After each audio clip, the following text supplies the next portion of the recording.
My husband's entire family flew to Paris, leaving me alone to care for my comatose husband.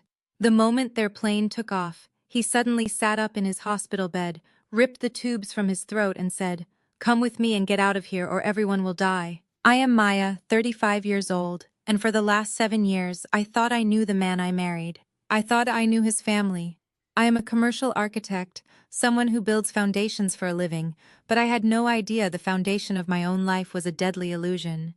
Before I continue this story, let me know where you are watching from in the comments below. Hit like and subscribe if you have ever been pushed to the edge by toxic in-laws and had to fight your way back in the dark. The ICU room on the 4th floor of Seattle General Hospital smelled of bleach and despair. I stood perfectly still by the cold glass of the window, my forehead pressed against the pane, looking down at the hospital drop-off zone. Rain streaked down the glass, blurring the world outside, but it could not blur the sight of the black luxury SUV idling at the curb. Down there my husband, Julian's family, was loading their custom leather luggage into the trunk. His mother, Beatrice, was adjusting her silk scarf, her face completely devoid of the tears she had performed for the doctors just an hour ago. Beside her was Calvin, Julian's father, barking orders at the driver, with the same ruthless entitlement he used to run the family's real estate firm. Then there was Jamal, Julian's younger brother, checking his expensive watch, looking entirely bored by the inconvenience of his brother, fighting for his life. And finally, Chloe, Jamal's white wife, who was busy taking a selfie near the hospital entrance, probably drafting some tragic caption about her family's unimaginable sorrow. I watched them climb into the car one by one. The doors shut heavily, sealing them inside their bubble of wealth and privilege, and the SUV pulled away, merging smoothly into the afternoon traffic. They were leaving, not just the hospital but the country. Julian had collapsed 3 days ago during a Sunday family dinner at Beatrice and Calvin's estate. One minute he was taking a sip of his bourbon discussing a new property acquisition, and the next, he was clutching his chest, gasping for air, and collapsing onto the hardwood floor. The doctors called it a sudden unexplained cardiac event, resulting in a medically induced coma to stabilize his brain function. They said it was a waiting game, but his family was done waiting. My phone vibrated in my pocket, pulling my attention away from the empty street below. I pulled it out, my fingers numb and trembling. The screen lit up with a notification from our family group chat. It was a message from Chloe. "Wheels up to Paris. We need this time to heal. Maya, keep us posted on when to pull the plug. Do not be selfish, let him go." I stared at the words, the sheer, unadulterated cruelty of them punching the breath right out of my lungs. Let him go. My husband was 36 years old, healthy, vibrant, the CEO of his family's firm, and they were treating him like a broken piece of machinery they were ready to write off for a tax break. I read the message again, my vision swimming with hot, angry tears. Chloe had not even bothered to call. None of them had. They had packed their designer morning clothes and booked first-class tickets to Europe, leaving me alone in a sterile room to make the decision to end my husband's life. This was how they had always treated me, though never with such deadly stakes. As an African-American woman who had built her career from the ground up, fighting for every commercial architectural contract and pushing through a notoriously male-dominated industry, I was never going to be good enough for Beatrice and Calvin. They came from old money, generational wealth built on corporate real estate development, and they viewed me as an outsider, a working-class girl who had somehow tricked their eldest son into marriage. I designed the very corporate headquarters they sat in every day. I drew the blueprints, pored over the structural integrity, and handed them a state-of-the-art masterpiece. But to Beatrice, I was just hired help who overstayed her welcome. To Chloe, who came from a wealthy family of political donors, I was a charity case she barely tolerated at holiday dinners. They hated that Julian loved me. They hated that he respected my mind. And now they were leaving me to carry the absolute heaviest burden a wife could ever bear while they drank champagne across the Atlantic. I gripped my phone so tightly my knuckles ached. I wanted to scream. I wanted to throw the device against the wall and shatter it. How could they just walk away? How could a mother leave her son hooked up to a ventilator? How could a brother fly to Paris while his own blood was lying in a hospital bed? I turned away from the window and looked at Julian. He looked so small, surrounded by the towering medical equipment. The rhythmic mechanical hiss of the ventilator filling his lungs was the only sound in the room. Tubes snaked from his arms, his chest, his throat. His dark skin looked ashen under the harsh fluorescent lights. I walked slowly to the side of his bed and reached out gently, wrapping my fingers around his cold, unresponsive hand. "I am not pulling the plug," I whispered to him, my voice cracking under the weight of my tears. "I do not care what they say. I am not letting you go. I will stay here every single day until you wake up. You hear me? You have to wake up." The silence of the room was heavy, oppressive. I rested my head against the edge of his mattress, letting the tears fall freely onto the pristine white sheets. For the first time since the ambulance arrived at the estate 3 days ago, I allowed myself to feel the full, crushing magnitude of my isolation. I was completely alone. Then something changed. It started as a subtle shift in the background noise. The steady, predictable beep of the heart monitor hitched. It skipped a beat, then doubled in speed. I lifted my head, wiping my eyes, confused by the sudden erratic rhythm. The numbers on the digital display above the bed began to fluctuate wildly. His heart rate spiked, his blood pressure readings jumped. "Julian," I said, stepping closer, my heart hammering against my ribs. His fingers twitched against my palm. Not a subtle, involuntary spasm, but a firm, deliberate squeeze. I froze, unable to breathe. The doctors had told me he was deep in a medically induced coma. They said he would not feel anything, would not respond to stimuli. But his grip on my hand tightened, strong and urgent. "Julian, can you hear me?" I pressed the call button frantically with my free hand, intending to summon the nurses. Before the chime even sounded in the hallway, Julian's eyes shot open. They were wide, bloodshot, and entirely alert. There was no grogginess, no confusion of a man waking from the edge of death. There was only sheer, unadulterated panic. He gagged, his hands flying up to his face. Before I could process what was happening, he grabbed the thick plastic ventilator tube secured in his mouth and pulled. "Julian, stop! You need that!" I screamed, reaching out to grab his arms. He shoved me away with surprising force, ripping the medical tape from his cheeks and pulling the long tube from his throat with a sickening wet sound. The medical machines surrounding the bed immediately began to blare, a cacophony of high-pitched alarms signaling critical failure. He coughed violently, leaning over the side of the bed, gasping for natural air. He was pulling the IV needles from his arms, ignoring the blood that began to blossom across his hospital gown. "Julian, what are you doing? You are going to kill yourself," I shouted, terrified, trying to press his shoulders back down onto the mattress. "I need to get the doctor." He grabbed my wrists, stopping me in my tracks. His grip was like a vice, bruising my skin. He pulled himself upward, sitting bolt upright in the bed, his chest heaving as he fought for oxygen. His eyes locked onto mine, burning with an intensity that chilled me straight to the bone. I was not sick. He was not a man dying of a sudden cardiac event. "Maya," he gasped, his voice raw and gravelly from the tube. "Come with me and get out of here, or everyone will die." I stared at him, the alarm screaming in my ears, the reality of the room entirely shattering around me, the in-laws fleeing to Paris, the cruel text message from Chloe telling me to pull the plug, the sudden impossible resurrection of my husband. "What are you talking about?" I managed to whisper, my mind completely unable to grasp the situation. He swung his legs over the side of the hospital bed, his bare feet hitting the cold linoleum floor. He looked at the door, tracking the sounds of the approaching nurses running down the hallway. "They did not leave for a healing trip, Maya," he said, his breathing ragged but his words terrifyingly clear.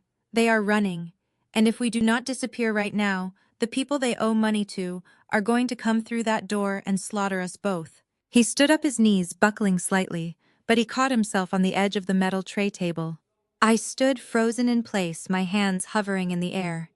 The man I had married, the polished, composed CEO who wore bespoke suits and commanded boardrooms with quiet authority, was standing before me in a blood-stained hospital gown, acting like a fugitive. "Julian, you had a heart attack," I pleaded, trying to maintain some sense of reason in a situation that had entirely abandoned logic. "You collapsed at your parents' house. You have been in a coma." I was not in a coma. He fired back, moving swiftly to the small hospital closet and pulling out the clothes I had brought for him days ago. I was hiding. The doctor on call is an old friend from college. He administered a heavy sedative to make it look like a coma. It was the only way to buy us time. Buy us time for what I demanded, my voice rising over the deafening mechanical alarms. The heavy footsteps in the corridor were getting louder. For survival, he said, pulling his shirt over his head. I looked at the window, the rain still lashing against the glass.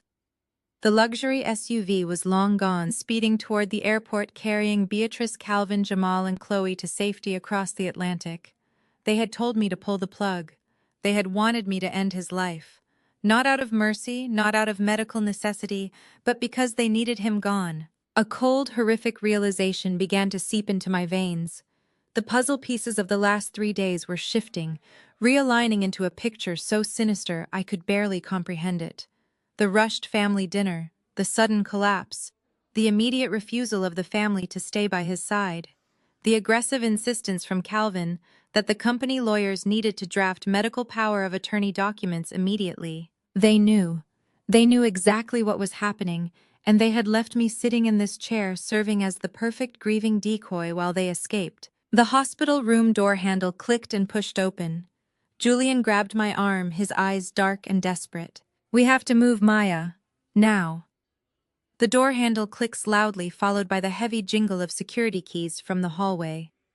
Julian yanks me into the small, sterile ensuite bathroom of the private ICU room.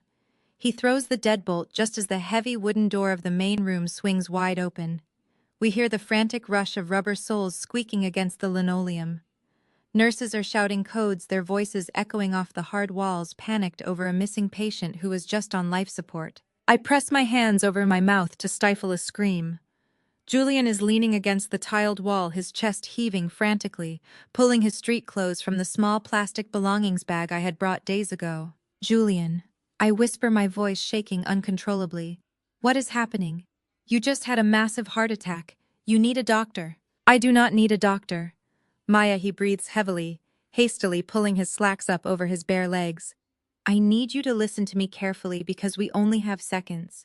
My family has been bleeding our real estate firm dry for the last 4 years. I stare at him in the dim, flickering light of the bathroom, my mind struggling to process the impossible situation.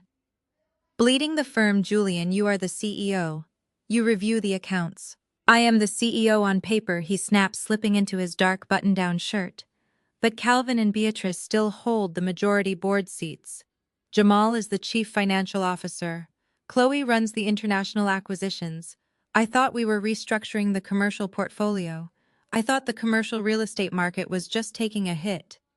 But I found the shadow ledgers last Thursday hidden on a secured server. They have not been restructuring anything. They have been embezzling. He grabs my shoulders, his grip desperate and bruising. The luxury cars, Chloe's ridiculous charity galas, Jamal's gambling debts, my parents' new massive estate in the Hamptons. They funded every single bit of it by draining the company's operating capital. And when the well ran dry, they went to the underground. The underground. The words sound absurd coming out of my mouth. We are legitimate commercial developers. We deal with city planners and zoning boards, not the criminal underworld. A syndicate. Julian says, his voice dropping to a harsh whisper as someone bangs on the bathroom door outside, shouting for us to open up. They borrowed millions from a private, ruthless syndicate operating out of Chicago. And they used my personal assets as collateral without my knowledge. Our home. Your architectural firm's seed money. Everything we own. I feel the blood drain completely from my face as the horrific reality sets in. You confronted them, I say, the pieces snapping together with terrifying clarity. At Sunday dinner, Julian nods, a bitter, humorless smile touching his lips. I told my father and Jamal I was calling in an independent forensic auditor on Monday morning. I told them I was going straight to the authorities. 30 minutes later, my mother handed me my favorite bourbon. Chloe made a joke about taking the edge off. Jamal patted my back. I drank it. He leans his head back against the cold tiles, closing his eyes. It was not a heart attack, Maya. It was a slow-acting neurotoxin. They poisoned me in my own childhood home while smiling in my face. I remember that dinner vividly now. Beatrice had worn her expensive pearl necklace, humming a cheerful tune as she poured the drinks. Calvin had toasted to family values and loyalty. They sat around that massive mahogany dining table, laughing, sharing stories, watching Julian drink poison drop by drop. It was not a crime of passion. It was a cold, calculated execution orchestrated by the people who brought him into this world. The banging on the bathroom door grows significantly louder. A male nurse shouts that they are getting hospital security to break the lock immediately. "How are you standing here?" I demand, gripping his shirt collar, tears streaming down my face. "The doctors told me your organs were failing. They told me to prepare for the worst." Dr. Sterling Julian replies, opening his eyes. He was the attending physician when the ambulance brought me in. He is my old college fraternity brother. He recognized the symptoms of a neurotoxin immediately because we had talked privately about the impending audit. He knew my family brought me in here to die. He fleshed my system with an experimental counteragent, but the only way to keep them from finishing the job right there in the emergency room was to make them think they had already won. He placed me in a medically induced coma and restricted access to my chart while he treated the poisoning. My family was told only that my cardiac condition was catastrophic and that I remained deeply unresponsive. But why I cry quietly, terrified? Why not just go to the police right then? Because we have no hard proof. Julian insists, pulling me closer. The shadow ledgers are locked on Jamal's physical hard drives at the corporate office. The syndicate's loan contracts are buried in Chloe's international shell companies. If I go to the police now, my parents will destroy the evidence, claim I had a psychotic break, and throw me in a psychiatric ward, using their high-priced lawyers. But that is not even the worst part. He steps closer, his voice dropping to a deadly serious pitch. The syndicate is calling in the debt this week. If I die, a $30 million Keyman corporate life insurance policy owned by the company pays the death benefit directly to the corporation. My parents, Jamal and Chloe, control the board. They plan to redirect the entire payout the moment I was pronounced dead, use it to satisfy the syndicate debt, and walk away before anyone discovered what they had done. If I live, and the syndicate does not get their money, they will not just take the company, they will slaughter my entire family to make an example, and they will start with you. The room spins. The gravity of the situation crushes the air entirely from my lungs. My mother-in-law, who critiqued my wedding dress and called my architectural degree a cute little hobby. My father-in-law, who lectured me on fiscal responsibility. My brother-in-law, who asked me to design his new summer home for free. They were willing to murder my husband for an insurance payout to cover their own disgusting greed. Dr. Sterling is waiting in the service elevator at the end of the hall, Julian says, checking his watch. He is taking me to an off-the-books medical safe house outside the city. The neurotoxin is still highly active in my system. My heart rate is erratic. I am barely holding it together, Maya.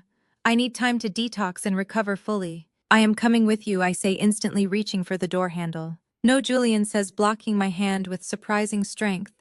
If we both disappear, they will know something is wrong. They will cancel the Paris trip, fly back immediately, and destroy the evidence before we can even blink. They need to believe their plan is working perfectly. They need to believe I am lying in that bed, slowly slipping away. I cannot just stay here, I plead, my voice breaking. Julian, they texted me from the runway. They told me to pull the plug. They want you dead. And you are going to play the part of the devastated, helpless wife perfectly, he says, cupping my face in his hands. His thumbs brush away my tears. You are going to sit by that empty bed. You are going to cry to the nurses. You are going to text Chloe and my mother and tell them how incredibly hard this is. And while they are sipping champagne and celebrating my murder, you are going to find a way into Jamal's office and steal those ledgers. The banging on the door stops. The heavy sliding of a master key echoes from the other side of the lock. There is a maintenance hatch above the ceiling tiles in here, Julian says, rapidly pointing upward. It leads directly to the laundry chute that drops to the basement level. Dr. Sterling left it open for me. Julian, please, I beg, terrified that the moment he climbs into that darkness, I will never see him again. I love you, Maya, he says, pressing a fierce, desperate kiss to my lips. Trust nobody. They will try to force your hand. Play the fool until you have the proof. With agility driven, purely by adrenaline. Julian steps onto the edge of the bathroom sink, pushes the acoustic ceiling tile aside, and hoists himself up into the dark crawl space. He slides the tile back into place just as the bathroom door bursts open. 2 hospital security guards and 3 nurses rush into the cramped space. They find me sitting on the tiled floor, my knees pulled to my chest, sobbing uncontrollably. It is not entirely an act. The sheer terror of what my husband has just revealed shakes me to my absolute core. Mrs. Brooks, one of the nurses, says, kneeling beside me, her face pale with utter confusion. "Where is your husband? The bed is completely empty." I look up at her through my tears, forcing my voice to tremble with perfect manufactured panic. "I do not know. I went to the bathroom and when I came out he was gone. Please, you have to find him. He is so sick." The hospital descends into total chaos.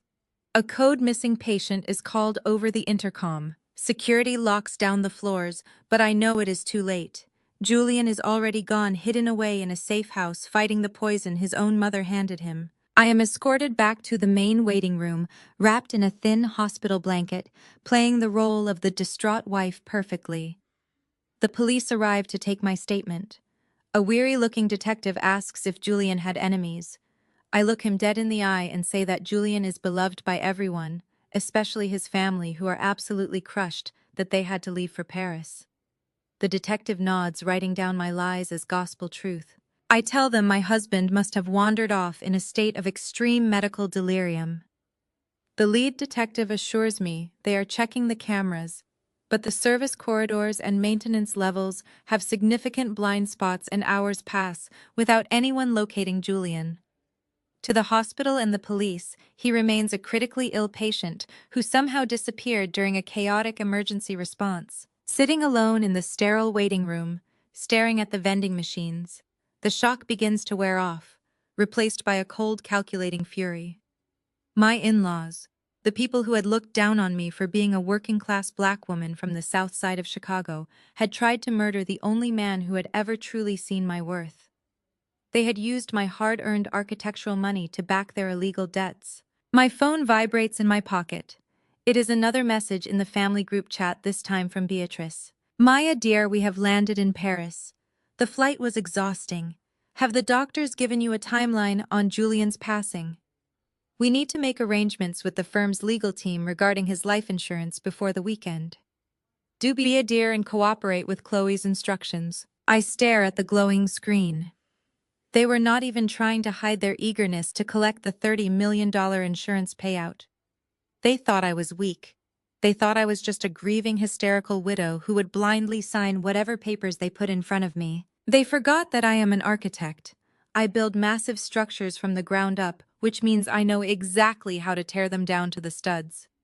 I wipe the remaining tears from my face and type my response, ensuring my tone conveys nothing but absolute compliance. "I understand, Beatrice. Please tell Chloe to send whatever she needs. I just want Julian to be at peace." I hit send, locking my phone screen.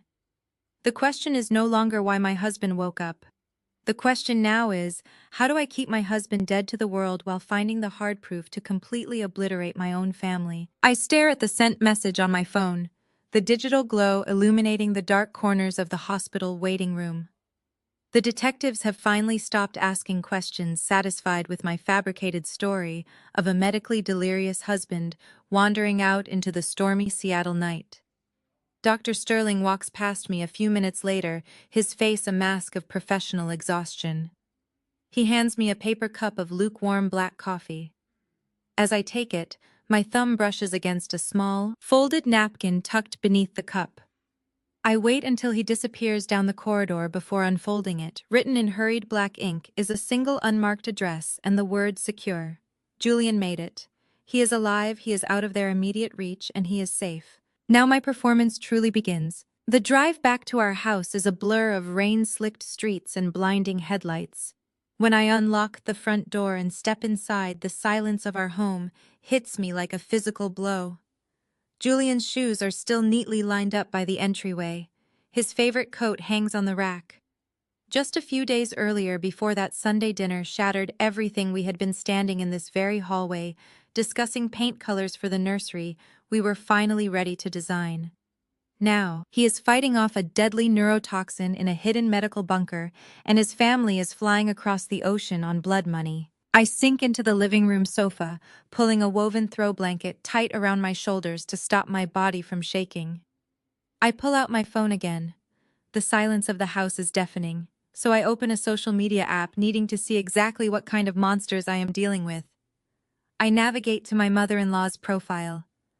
Beatrice has always treated her social media like a digital country club, a carefully curated exhibition of generational wealth and untouchable status. Her latest post, uploaded just an hour ago from a first-class lounge in Paris, makes my stomach churn violently. The photograph shows Beatrice, Calvin, Jamal, and Chloe standing on a private balcony with the glittering lights of the Eiffel Tower behind them. They are all holding crystal flutes of vintage champagne. Beatrice is wearing a custom black morning dress that probably costs more than my first year of college tuition. Chloe is leaning into Jamal, offering the camera a practiced, sorrowful pout. The caption reads, "Finding peace and light amidst our family's darkest tragedy. Sometimes you have to step away to heal the broken pieces of your heart. Please respect our privacy during this unimaginable time." I stare at the image, sickened by the absolute perfection of their performance. They are celebrating. They are toasting to a successful murder. Beatrice always made sure to remind me of my place. From the moment Julian brought me home to meet his parents, she made sure I knew I was an outsider. A working-class black woman from the south side of Chicago with a public school education and a demanding career simply did not fit her vision of a suitable wife for her golden boy. She wanted Julian to marry someone like Chloe, someone with political connections and trust funds, someone who understood the ruthless game of corporate legacy. Beatrice never bothered to understand that my architectural degree was earned through blood, sweat, and sleepless nights. To her, I was just a temporary distraction. Now she is using her son's supposed impending death as a photo opportunity to garner sympathy from her wealthy socialite friends. A sharp ping from my phone snaps me out of my thoughts.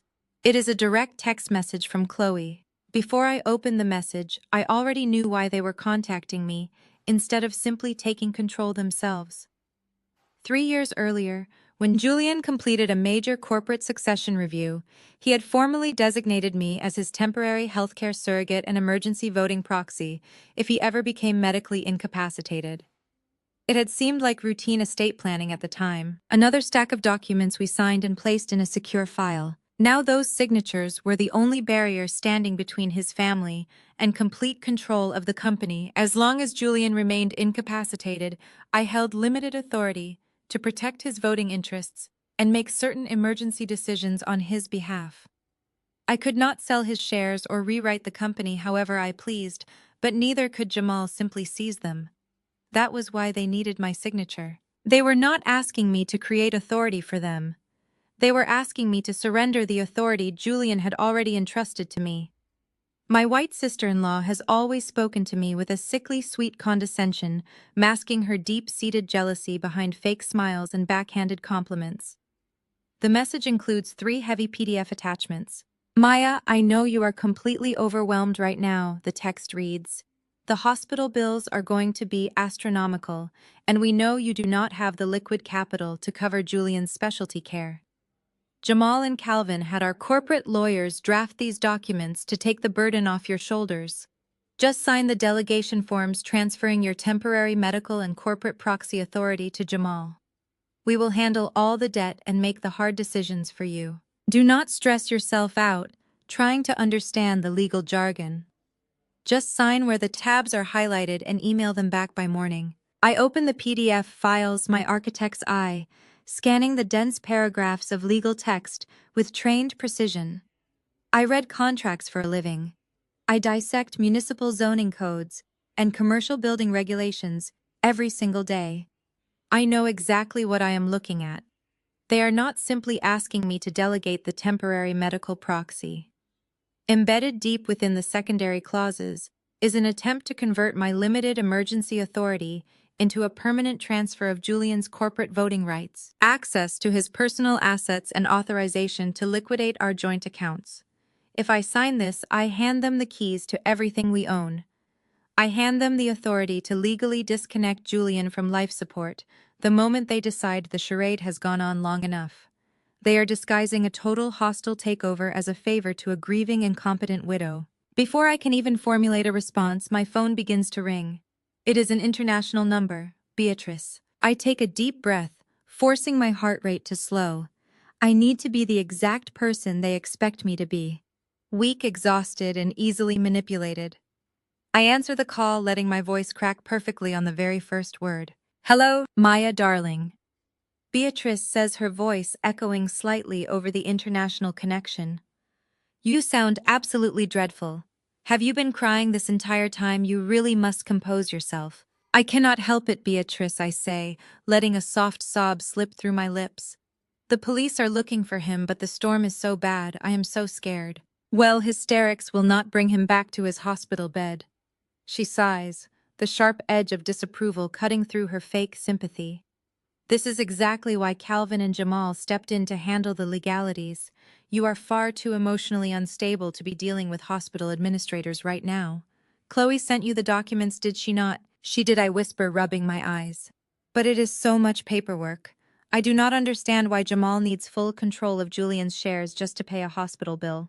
The line goes quiet for a fraction of a second, just long enough for me to know I struck a nerve. When Beatrice speaks again, her tone is venomous, stripping away the polite mother-in-law facade. Listen to me very carefully, Maya. You are an architect. You draw pretty pictures of buildings. You do not understand high-level corporate finance, and you certainly do not understand the pressure Julian has been under. Frankly, we all knew this was coming. Your demanding career, your constant need to prove yourself in a man's world, it stressed him beyond his limits. A man of Julian's stature needs a supportive wife, a peaceful home, not a woman constantly competing with him. You pushed his heart to the breaking point. The very least you can do now is step aside and let his real family clean up the mess you helped create. Sign the papers, Maya. Do not make us take this to court. She is blaming me. She poisoned her own son, and she has the absolute audacity to blame my career for his cardiac collapse. The rage that flares inside me is hot and bright, a consuming fire that threatens to burn through the phone line. I want to scream at her. I want to tell her that I know exactly what was in that bourbon. I want to tell her that Julian is alive and that we are going to bury her under a federal prison. But I swallow the fire. I choke it down, transforming it into the perfect weapon. They need to believe they have broken my spirit. They need to feel invincible. You are right, I sob, forcing my voice to tremble with devastating defeat. I am so sorry, Beatrice. I just want him to be at peace. I cannot fight anymore. I will look at the paperwork tonight. I will sign whatever you need. Good girl, she says, her voice immediately returning to a sickeningly sweet purr. We will handle everything from here. Get some rest, Maya.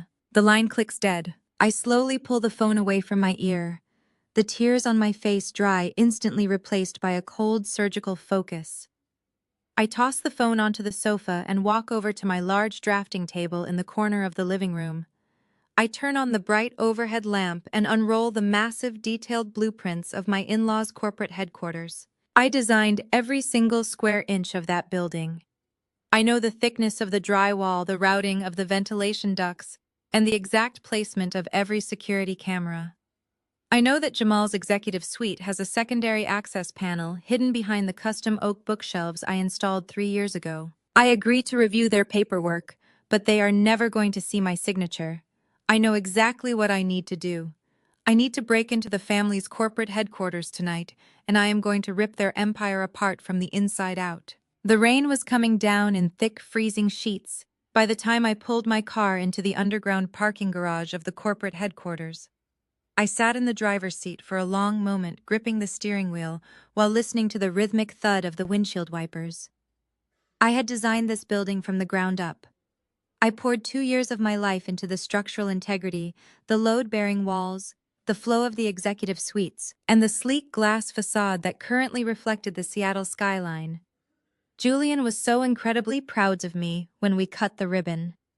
His parents smiled for the cameras, happily taking all the credit for my long nights and meticulous calculations. Tonight, the beautiful building I created was going to give me the keys to their complete destruction. I checked the passenger seat.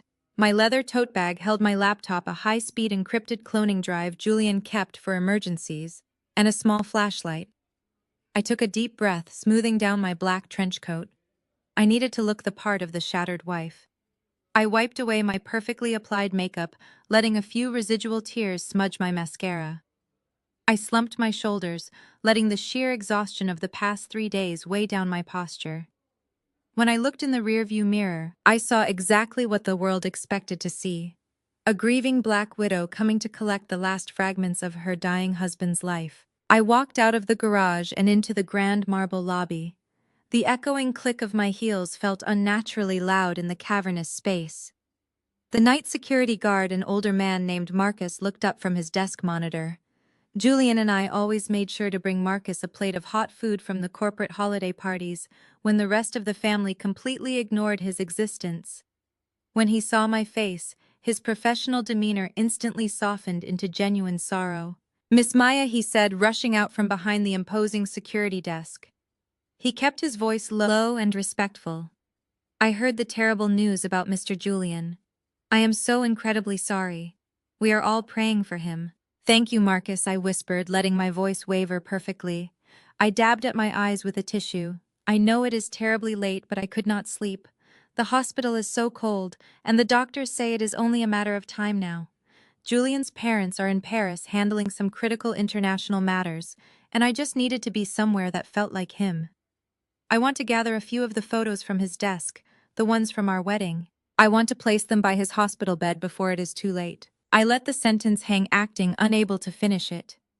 Marcus nodded rapidly, his eyes glistening with unshed tears. "Say no more, Miss Maya.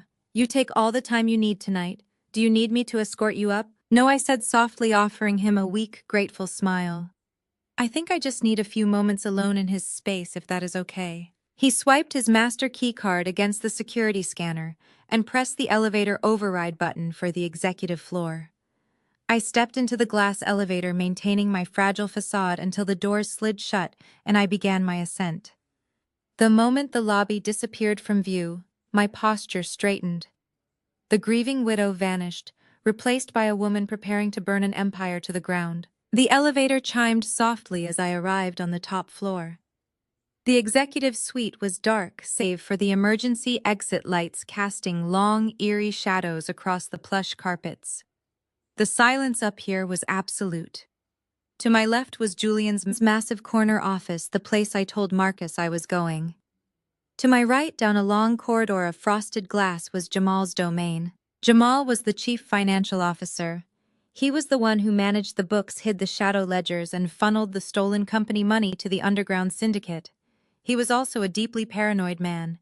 He trusted no one, not even his own parents, and certainly not the building's maintenance staff. I walked swiftly down the corridor, making no sound. When I reached Jamal's office door, I tested the handle. Locked just as I expected. He had installed an independent biometric scanner and a heavy deadbolt on his office door 2 years ago, claiming he needed extra security for sensitive corporate acquisitions. Calvin and Beatrice had praised his diligence. Julian had thought it was overkill. I knew it was because he was hiding millions in embezzled funds. I did not bother trying to hack the biometric scanner. I am an architect, not a magician, but I did not need to break through the front door because I was the one who drew the blueprints for the entire floor. I moved past his office and entered the adjacent corporate boardroom. The room was massive, dominated by a long oak table and surrounded by custom-built floor-to-ceiling bookshelves that I had personally commissioned. The bookshelves backed directly onto the shared wall of Jamal's office. During the construction phase, the city zoning inspector had mandated a secondary emergency access point for the air conditioning system, regulating the server racks in Jamal's suite. To avoid ruining the aesthetic of the boardroom, I designed a hidden access panel, disguised as a solid oak shelving unit. Only the construction crew, Julian and I, knew it was there. Jamal, who never bothered to read architectural schematics, had absolutely no idea. I counted the shelves from the left, stopping at the fourth column. I reached my fingers under the bottom lip of the thick wood paneling and found the concealed metallic latch. I pressed upward. A soft click echoed in the empty room. Putting my weight against the heavy wood, I pushed. The entire shelving unit swung smoothly inward on concealed industrial hinges, revealing a dark, narrow crawl space that housed the humming ventilation ducts. I slipped inside, pulling the heavy shelf closed behind me. The space was tight and smelled of filtered air and dust. I turned on my small flashlight and shined the beam onto the drywall separating me from Jamal's office. Right at waist height was a secondary maintenance hatch. I undid the simple latch and pushed it open. I crawled through the opening, dropping silently onto the plush carpet of Jamal's private office. The room smelled distinctly of his expensive cologne and stale coffee. I moved quickly to his massive desk, careful not to disturb the piles of paperwork scattered across the surface. I sat in his leather chair and woke up his computer monitors. A password prompt flashed on the screen. Jamal was paranoid, but he was also deeply arrogant. He thought he was the smartest person in any room. Julian had told me once, laughing over a glass of wine, that Jamal used the same variation of his college fraternity initiation date for every single password he owned. I typed the date into the prompt, added a capital letter and a special character, and held my breath. The screen unlocked immediately. I shook my head in absolute disgust. These were the brilliant masterminds who thought they could get away with murdering my husband. I pulled the encrypted cloning drive from my tote bag and plugged it into the back of his computer tower. I navigated past the dummy folders and the fake corporate accounts, digging deep into the secure server partitions. It did not take long to find what I was looking for. A folder heavily encrypted and hidden beneath layers of system files labeled simply with a string of numbers. I initiated the bypass protocol Julian had loaded onto the drive. A progress bar popped up on the screen, crawling agonizingly slowly. 5%, 10%. While the drive worked, I opened the readable files. The sheer magnitude of their theft made my blood run cold. Millions of dollars siphoned from legitimate commercial development projects and funneled into offshore shell companies managed by Chloe. Escrow accounts drained to pay for Beatrice's luxury vehicles and Calvin's private gambling debts. And then I found the syndicate files. The private loan contracts from the ruthless Chicago creditors. The interest rates were astronomical, predatory, designed to trap the borrower forever. But the most horrifying part was the collateral documentation. Jamal had forged Julian's signature, pledging our home, Julian's personal stock portfolio, and the seed money for my architectural firm to guarantee the illegal loans. They had literally signed our lives away. When Julian found out and threatened to expose them, they realized the only way out was the $30 million corporate life insurance policy. A policy that only paid out if Julian was dead. 45%, 50%. My heart hammered a frantic rhythm against my ribs. I kept glancing at the locked office door, terrified that a night janitor might suddenly decide to vacuum the hallway. I willed the progress bar to move faster. I needed every single file, every forged signature, every shadow ledger. I needed the undeniable proof that my in-laws were not grieving parents, but desperate, bloodthirsty criminals. With this drive and the toxicology report from Dr. Sterling proving the neurotoxin in Julian's blood, I would have the ultimate weapon. I would not just expose them to the authorities. I would financially dismantle them. I would make sure that when the police finally came for them, they would have absolutely nothing left to their names. 75%, 80%. The silence of the office was suddenly broken by a faint, muffled sound from the main corridor. I froze, my hand hovering over the computer mouse. It sounded like the heavy metallic jingle of keys. Marcus, the security guard, making his scheduled midnight rounds. I held my breath, listening intently. The footsteps were slow, methodical. They were moving down the hallway, getting closer to the executive suites. I looked back at the screen. 90%, 92%. Come on, I whispered to the machine, pleading with the technology to hurry. The footsteps stopped right outside Jamal's office door. I could see the shadow of a pair of shoes blocking the faint light seeping under the doorframe. My chest tightened painfully. If Marcus tried the handle, it would be locked. But if he decided to do a visual check of the executive suites using his master key, I would be caught sitting at the CFO's desk, downloading highly confidential corporate files. All my leverage, all our hope of survival would be destroyed. 95%, 98%. The shadow under the door shifted.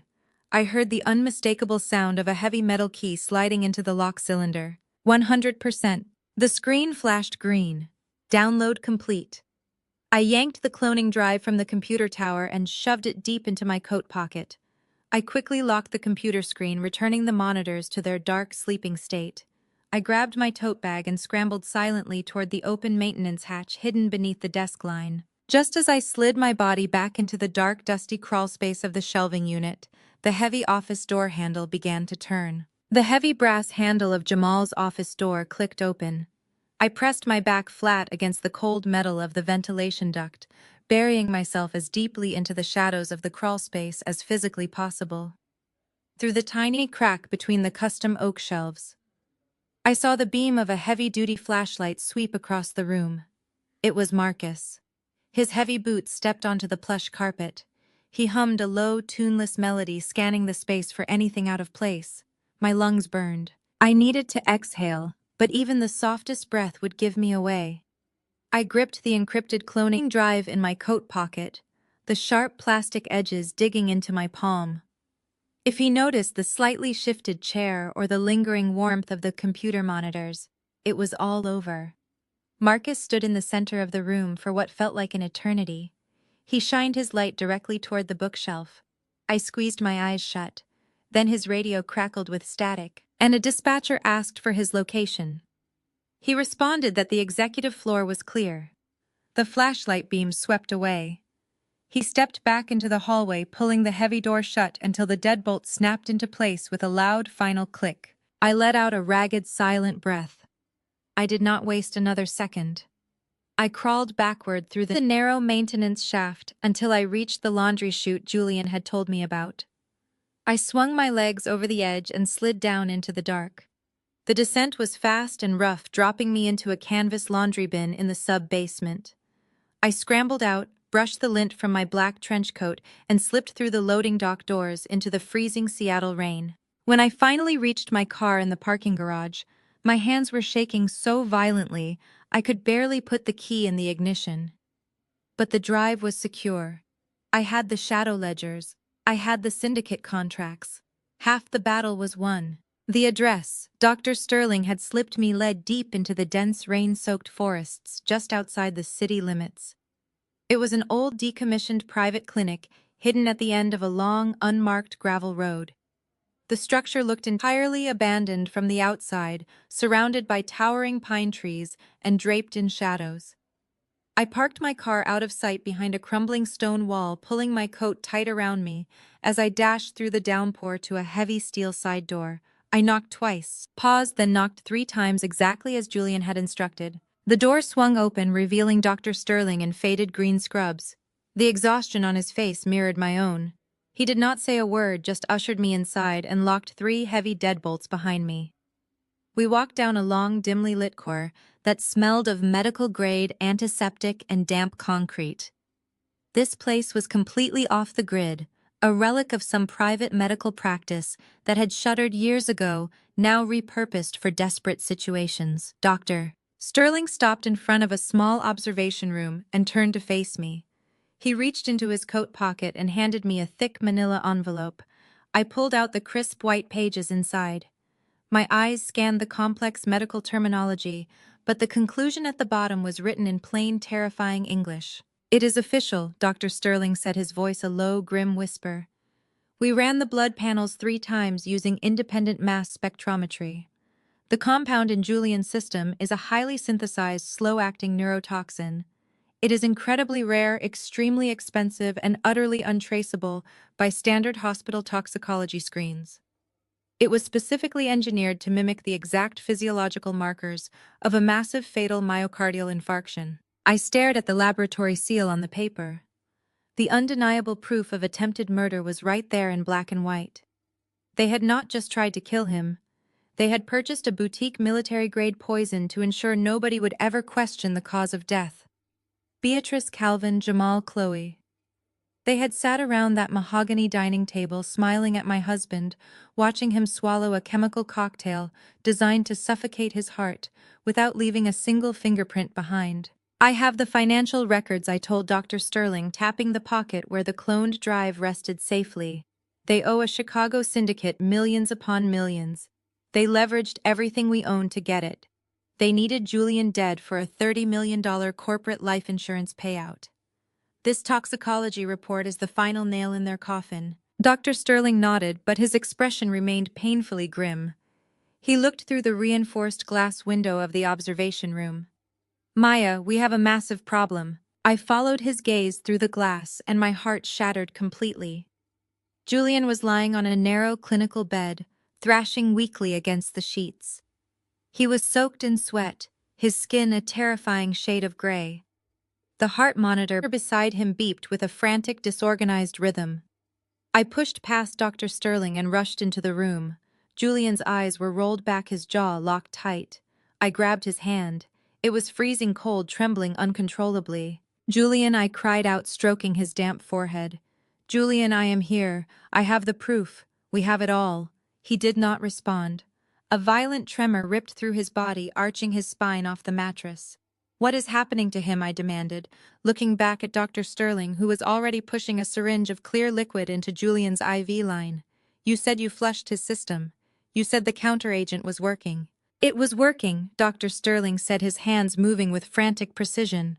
"But the neurotoxin was designed to bind directly to the cardiac tissue.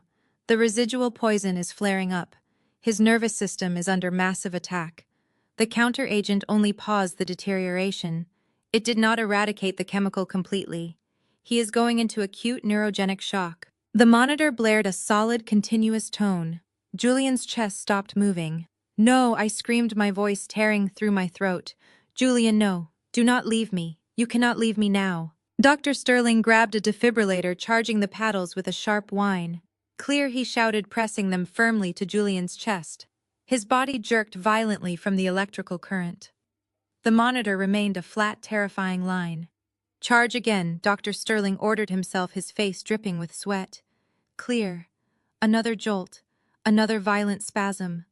I fell to my knees beside the bed, burying my face in my hands, praying to God, praying to the universe, praying to whatever force would listen. They could not win. Beatrice and Calvin could not murder their own son and walk away rich and free. A single stuttering beep broke the silence, then another. The monitor slowly picked up a fragile, uneven rhythm. Julian took a ragged, gasping breath, his chest shuddering as air finally filled his lungs again. I collapsed against the side of the bed, sobbing into the sheets. Dr. Sterling leaned heavily against the medical cart, wiping his brow with the back of his arm. He stabilized. Dr. Sterling breathed heavily. "But Maya, I cannot keep doing this. I do not have the proper equipment in this safe house to perform a full cellular dialysis. If we do not get him to a top-tier, heavily equipped medical facility within the next 48 hours, his heart will give out permanently. The poison will win." 48 hours. The clock was ticking so incredibly fast. I looked down at my husband, the man who had loved me, protected me, and built a life with me. He was fighting a war inside his own veins because of the people who shared his blood. I had the shadow ledgers, I had the syndicate contracts, I had the toxicology report, I had all the ammunition I needed to completely destroy them. But I could not just hand it over to the police. If I did, the investigation would take months. Julian would be stuck in a hospital under his legal name, making him a sitting duck for my in-laws, or the syndicate to finish the job. No, I had to execute this perfectly. I had to force Beatrice, Calvin, Jamal, and Chloe to return to Seattle. I had to lure them right into the jaws of a trap they could never escape, and I had to strip them of every single asset they possessed, so the syndicate would turn all their wrath onto them instead of us.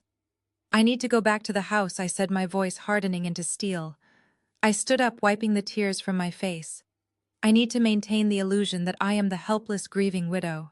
If they suspect I know anything, they will disappear in Europe forever." Dr. Sterling nodded grimly. "I will keep him alive, Maya. You have my word. Just finish this." I kissed Julian's forehead one last time. It was burning hot with fever. "Hold on for me," I whispered. "Just hold on." I walked out of the clinic and back into the freezing rain. The drive back to our neighborhood was an exercise in pure mental compartmentalization. I locked away my terror. I locked away my grief. I let the cold, calculating fury of an architect take over my mind. I started drafting the blueprint for their downfall. I would contact the federal authorities. I would prepare the evidence packages. I would send the message that would pull them back across the Atlantic. The storm was finally breaking as I turned onto our quiet, upscale suburban street. The early morning light was just beginning to turn the sky a pale, bruised purple. I mentally rehearsed exactly what I was going to tell Beatrice when she inevitably called to check on my compliance with their legal documents. I would sound broken. I would sound defeated.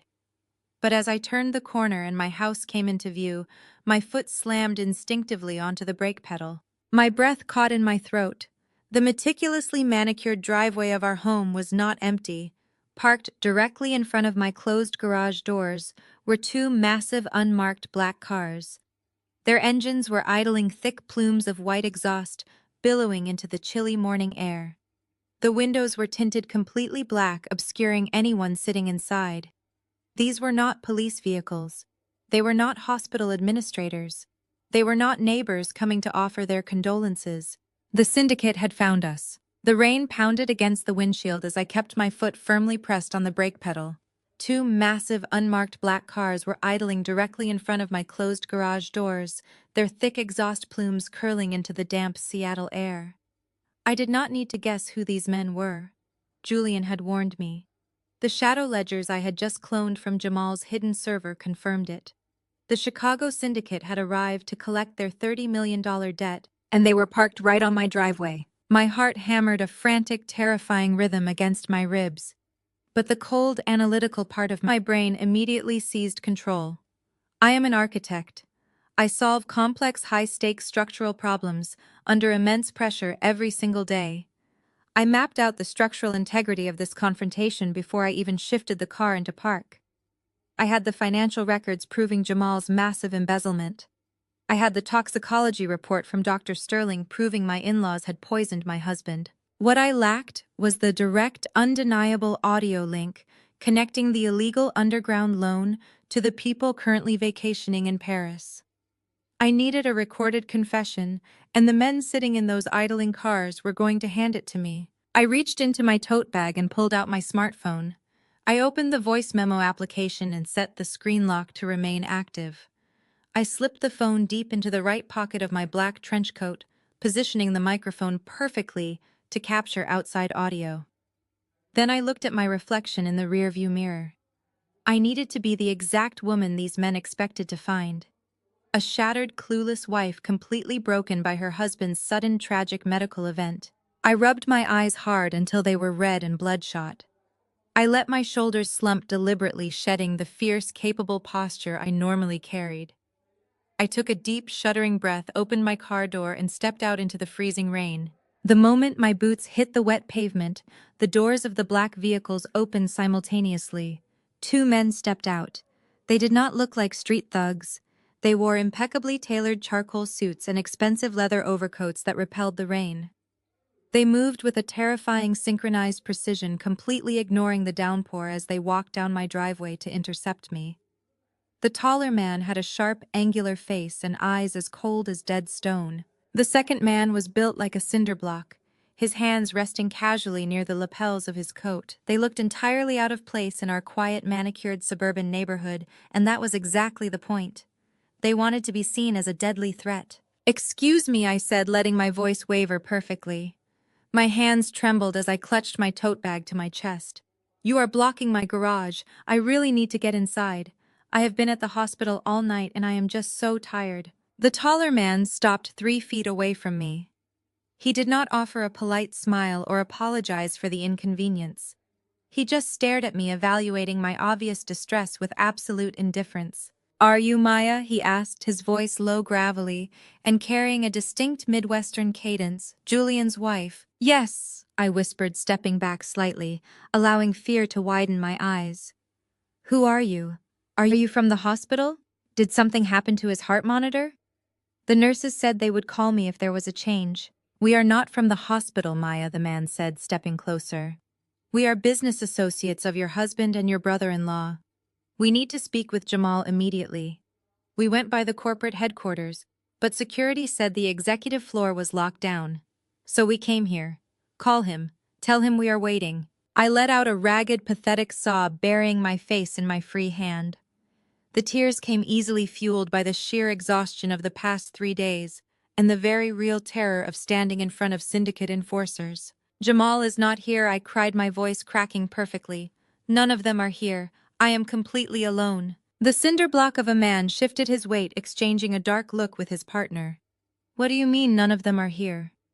"The debt matures this week. Jamal knows exactly what happens if he misses this deadline. Where is he? I shook my head, taking another step back toward my car, as if I wanted to flee. The heavy rain soaked through my coat, but I ignored the chill. My finger found the record button on the phone hidden deep inside my pocket. I pressed it firmly, feeling the slight vibration confirming the audio was capturing. I do not know anything about a debt, I sobbed, wiping my wet cheeks. Julian had a massive heart attack on Sunday. His organs are failing. He is on life support right now, and the doctors say he is not going to wake up. The taller man's eyes narrowed. He stepped directly into my personal space, his height casting a dark shadow over me. Do not play stupid with us, lady. We do not care about your husband's health problems. We care about the $30 million Jamal borrowed from our employers in Chicago. $30 million, I gasped, letting genuine shock lace my voice. What are you talking about? We run a commercial real estate development firm. We use traditional corporate financing. Julian would never borrow money from private lenders. You have the wrong family. I do not have the wrong family, the man snarled, his patience completely evaporating. He reached into his overcoat and pulled out a folded piece of heavy stock paper, shoving it into my face. Jamal took $30 million from us 4 months ago. He said the firm's commercial portfolio was temporarily tied up in bad acquisitions. Do you want to know what he used to guarantee that cash? He forged your husband's signature. He put up this very house, Julian's private stock accounts, and the architectural firm registered in your name as collateral. So you can drop the Grieving Widow Act right now. If Jamal does not hand over our money by Friday, we are taking everything you own, and then we are taking you. I let out a sharp, terrified shriek, clapping both hands over my mouth. I backed away until my spine hit the wet metal of my car door. I needed to keep them talking. I needed the recording to be absolutely flawless for the federal agents. I swear to you, I know nothing about this. I wept, sliding down slightly against the car door to look as pathetic and helpless as possible. Julian is dying. Beatrice and Calvin took Jamal and his wife to Paris. They left me here yesterday. They told me to pull the plug on Julian while they were gone. They are staying at the Four Seasons in Paris right now. Please, you have to believe me. The two men froze. The taller one lowered the paper, his jaw clenching with sudden violent realization. Paris, the second man growled, stepping forward. They got on a plane to Paris. Yes, I cried, nodding frantically. They booked first-class tickets. Chloe sent me a text from the runway. They abandoned us. But listen to me, please. If Julian dies, there is a $30 million Keyman life insurance policy owned by the company. The death benefit would flow into the corporate accounts controlled by Beatrice, Calvin, and Jamal. If you are looking for your money, they are planning to have it the moment my husband's death is officially recorded. Please just leave me alone. The taller man stared at me, his cold eyes calculating the information I had just handed him on a silver platter. He was doing the math. A $30 million illegal debt. A Comatose CEO. A $30 million insurance payout that could erase the entire syndicate obligation. And a family of cowards who had just fled to Europe. He tucked the forged collateral document back into his coat pocket. He looked at his partner and gave a sharp, definitive nod. They realized I was utterly useless to them. I was just collateral damage, a naive wife left holding the bag, while the real target sipped champagne across the ocean. You listen to me, Maya, the tall man said, leaning in so close I could smell the stale coffee and peppermint on his breath. When you talk to Jamal, you tell him a plane ticket to Paris is not going to save him. Our reach goes way beyond the city limits of Seattle. You tell him that if we do not have our $30 million by Friday, there is not a hole deep enough on this earth for him to hide in. Do you understand me? I nodded rapidly, squeezing my eyes shut and letting out another pathetic sob. I understand. I will tell them. Just please go. The men did not say another word. They turned their backs on me, marching through the freezing rain back to their idling black vehicles. The heavy doors slammed shut in unison. The tires spun briefly on the wet pavement as the two cars reversed out of my driveway and sped off down the street, disappearing into the gray morning mist. I stayed slumped against my car for a full minute, continuing to cry, just in case they were watching from down the block. Only when the street was completely empty and the only sound was the heavy rain hitting the concrete did my tears instantly stop. My posture straightened, The trembling in my hands vanished completely. I stood up, smoothing down the front of my wet trench coat. I reached into my deep right pocket and pulled out my phone. The screen was still glowing, the timer on the voice memo application reading 4 minutes and 12 seconds. I hit the red square to stop the recording and saved the audio file to my encrypted cloud drive. I walked up the porch steps, unlocked my front door, and stepped into the quiet, empty hallway of my home. I dropped my heavy tote bag onto the console table. Inside that bag was the cloned hard drive with the shadow ledgers. Tucked in my coat pocket was the laboratory toxicology report proving the neurotoxin. And now safely backed up on my secure servers was crystal clear high-definition audio of syndicate enforcers explicitly stating Jamal's name, the exact $30 million debt amount, and the forged collateral documents. The trap was fully armed. I had every single piece of the puzzle required to bring the federal government, the insurance fraud division, and the criminal justice system crashing down on my in-laws' heads. I had the hard proof to lock Beatrice, Calvin, Jamal, and Chloe in a federal penitentiary for the rest of their natural lives. But I could not execute the final phase of this demolition while they were sitting safely in a luxury hotel suite in Paris. Extradition took time. Bureaucracy took time. If I handed this evidence to the authorities right now, my in-laws would be notified. They would hire expensive international defense attorneys. They would hide the remaining company money in offshore accounts and drag the legal proceedings out for years. Julian and I would have to spend the rest of our lives looking over our shoulders, waiting for the syndicate to finish what my family started. No, that was not an option. I needed them here. I needed to look them in the eye when the steel jaws of the trap slammed shut. I had to force my murderous in-laws back to American soil, and I knew exactly what kind of bait would bring them running. I walked straight through the entryway and into my home office, ignoring the freezing rainwater dripping from my trench coat onto the hardwood floor. I did not have time to change. I did not have time to rest. I pulled my laptop from my tote bag and plugged in the encrypted cloning drive I had smuggled out of Jamal's executive suite. I needed multiple backups immediately. I uploaded the shadow ledgers, the predatory syndicate contracts, the toxicology report, and the audio recording to 3 separate heavily encrypted cloud servers. I then printed physical copies of everything, organizing the documents into 3 pristine, meticulously labeled binders. As an architect, presentation is everything. You make the data impossible to deny. I was about to present a structural flaw in human morality to the federal government, and the foundation of my case was absolutely flawless. You do not call the local police precinct to report a $30 million underground syndicate loan and a $30 million corporate life insurance fraud scheme. You go straight to the top of the food chain. I found the contact information for the insurance conglomerate underwriting Julian's key man policy. I bypassed the automated phone tree using a calm, commanding tone to reach the senior investigator of their corporate fraud division, a man named Agent Miller. At first, he used that soft, placating tone people reserve for grieving hysterical widows. I shut that down within 10 seconds. I read off the exact policy numbers, the routing sequences for Jamal's offshore accounts, and the specific chemical compound of the rare neurotoxin currently ravaging my husband's heart. The line went dead silent. He told me he would be at my house in under an hour. I did not stop there. Embezzlement and syndicate loans crossed state lines. It was a federal issue. I called the Seattle field office of the FBI and asked for the white-collar crime division. I told the agent on duty that I had a hard drive containing undeniable proof of a massive extortion racket and premeditated attempted murder tied to one of the city's largest commercial real estate firms. Within 2 hours, my quiet suburban living room was transformed into a federal staging ground. Agent Miller sat on the love seat while 2 stoic FBI agents occupied the sofa.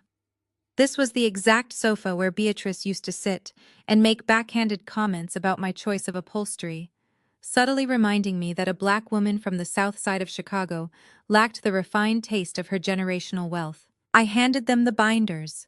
I handed them the flash drives. I slid the toxicology report across the coffee table.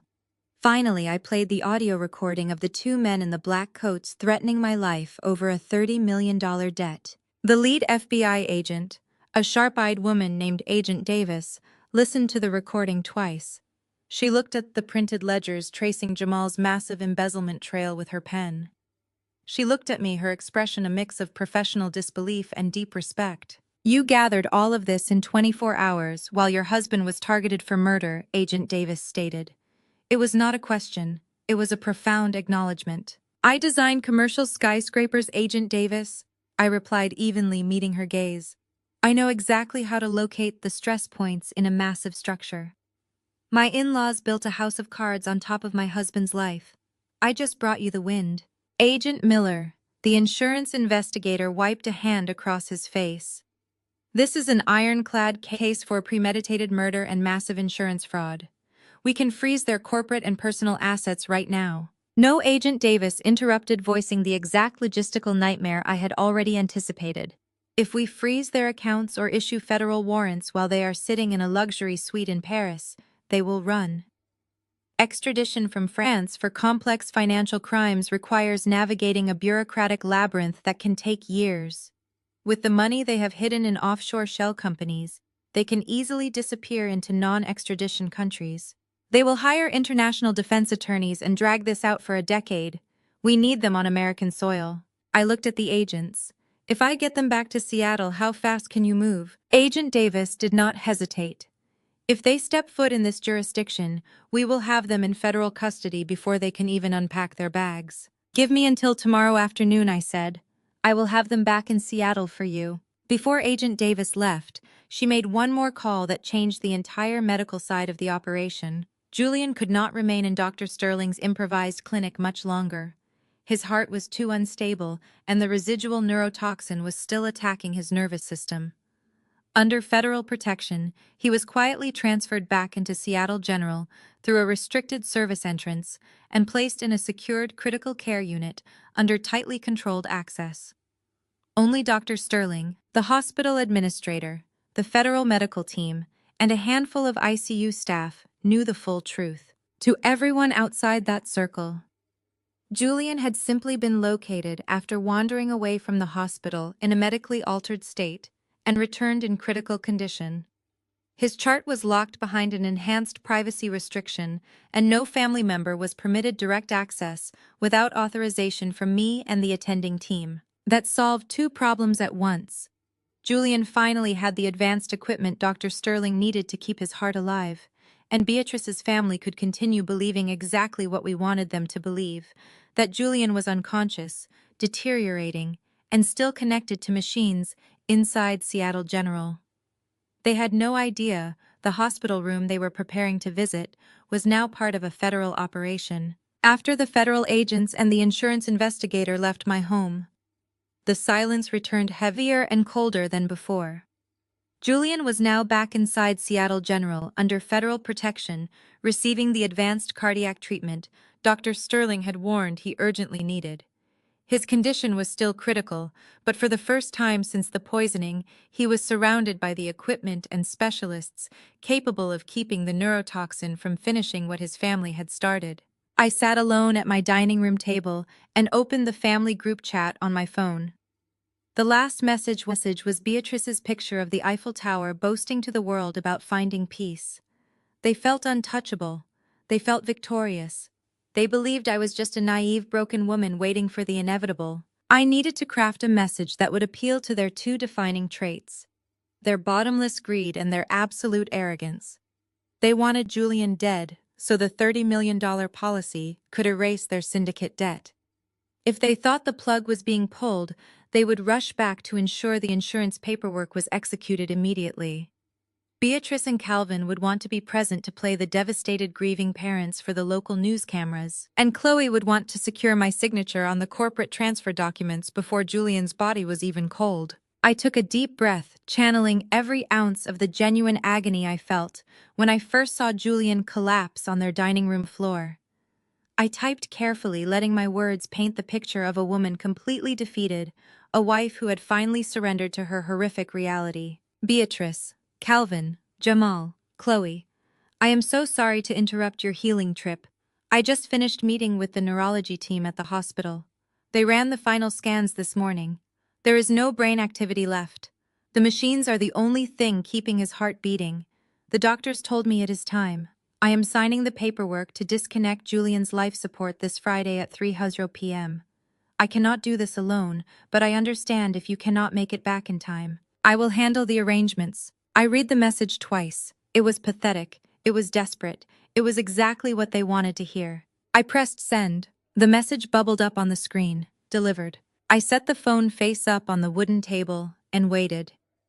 I pictured them sitting in a Michelin-starred restaurant along the Seine, their phones buzzing in unison. I pictured Beatrice dabbing her mouth with a linen napkin, smiling at Calvin, because their gruesome problem was finally solving itself. They were coming back for the insurance money. They were coming back to steal the company. I did not have to wait long. Within seconds, the typing bubble appeared next to Chloe's name. My phone buzzed, vibrating violently against the table.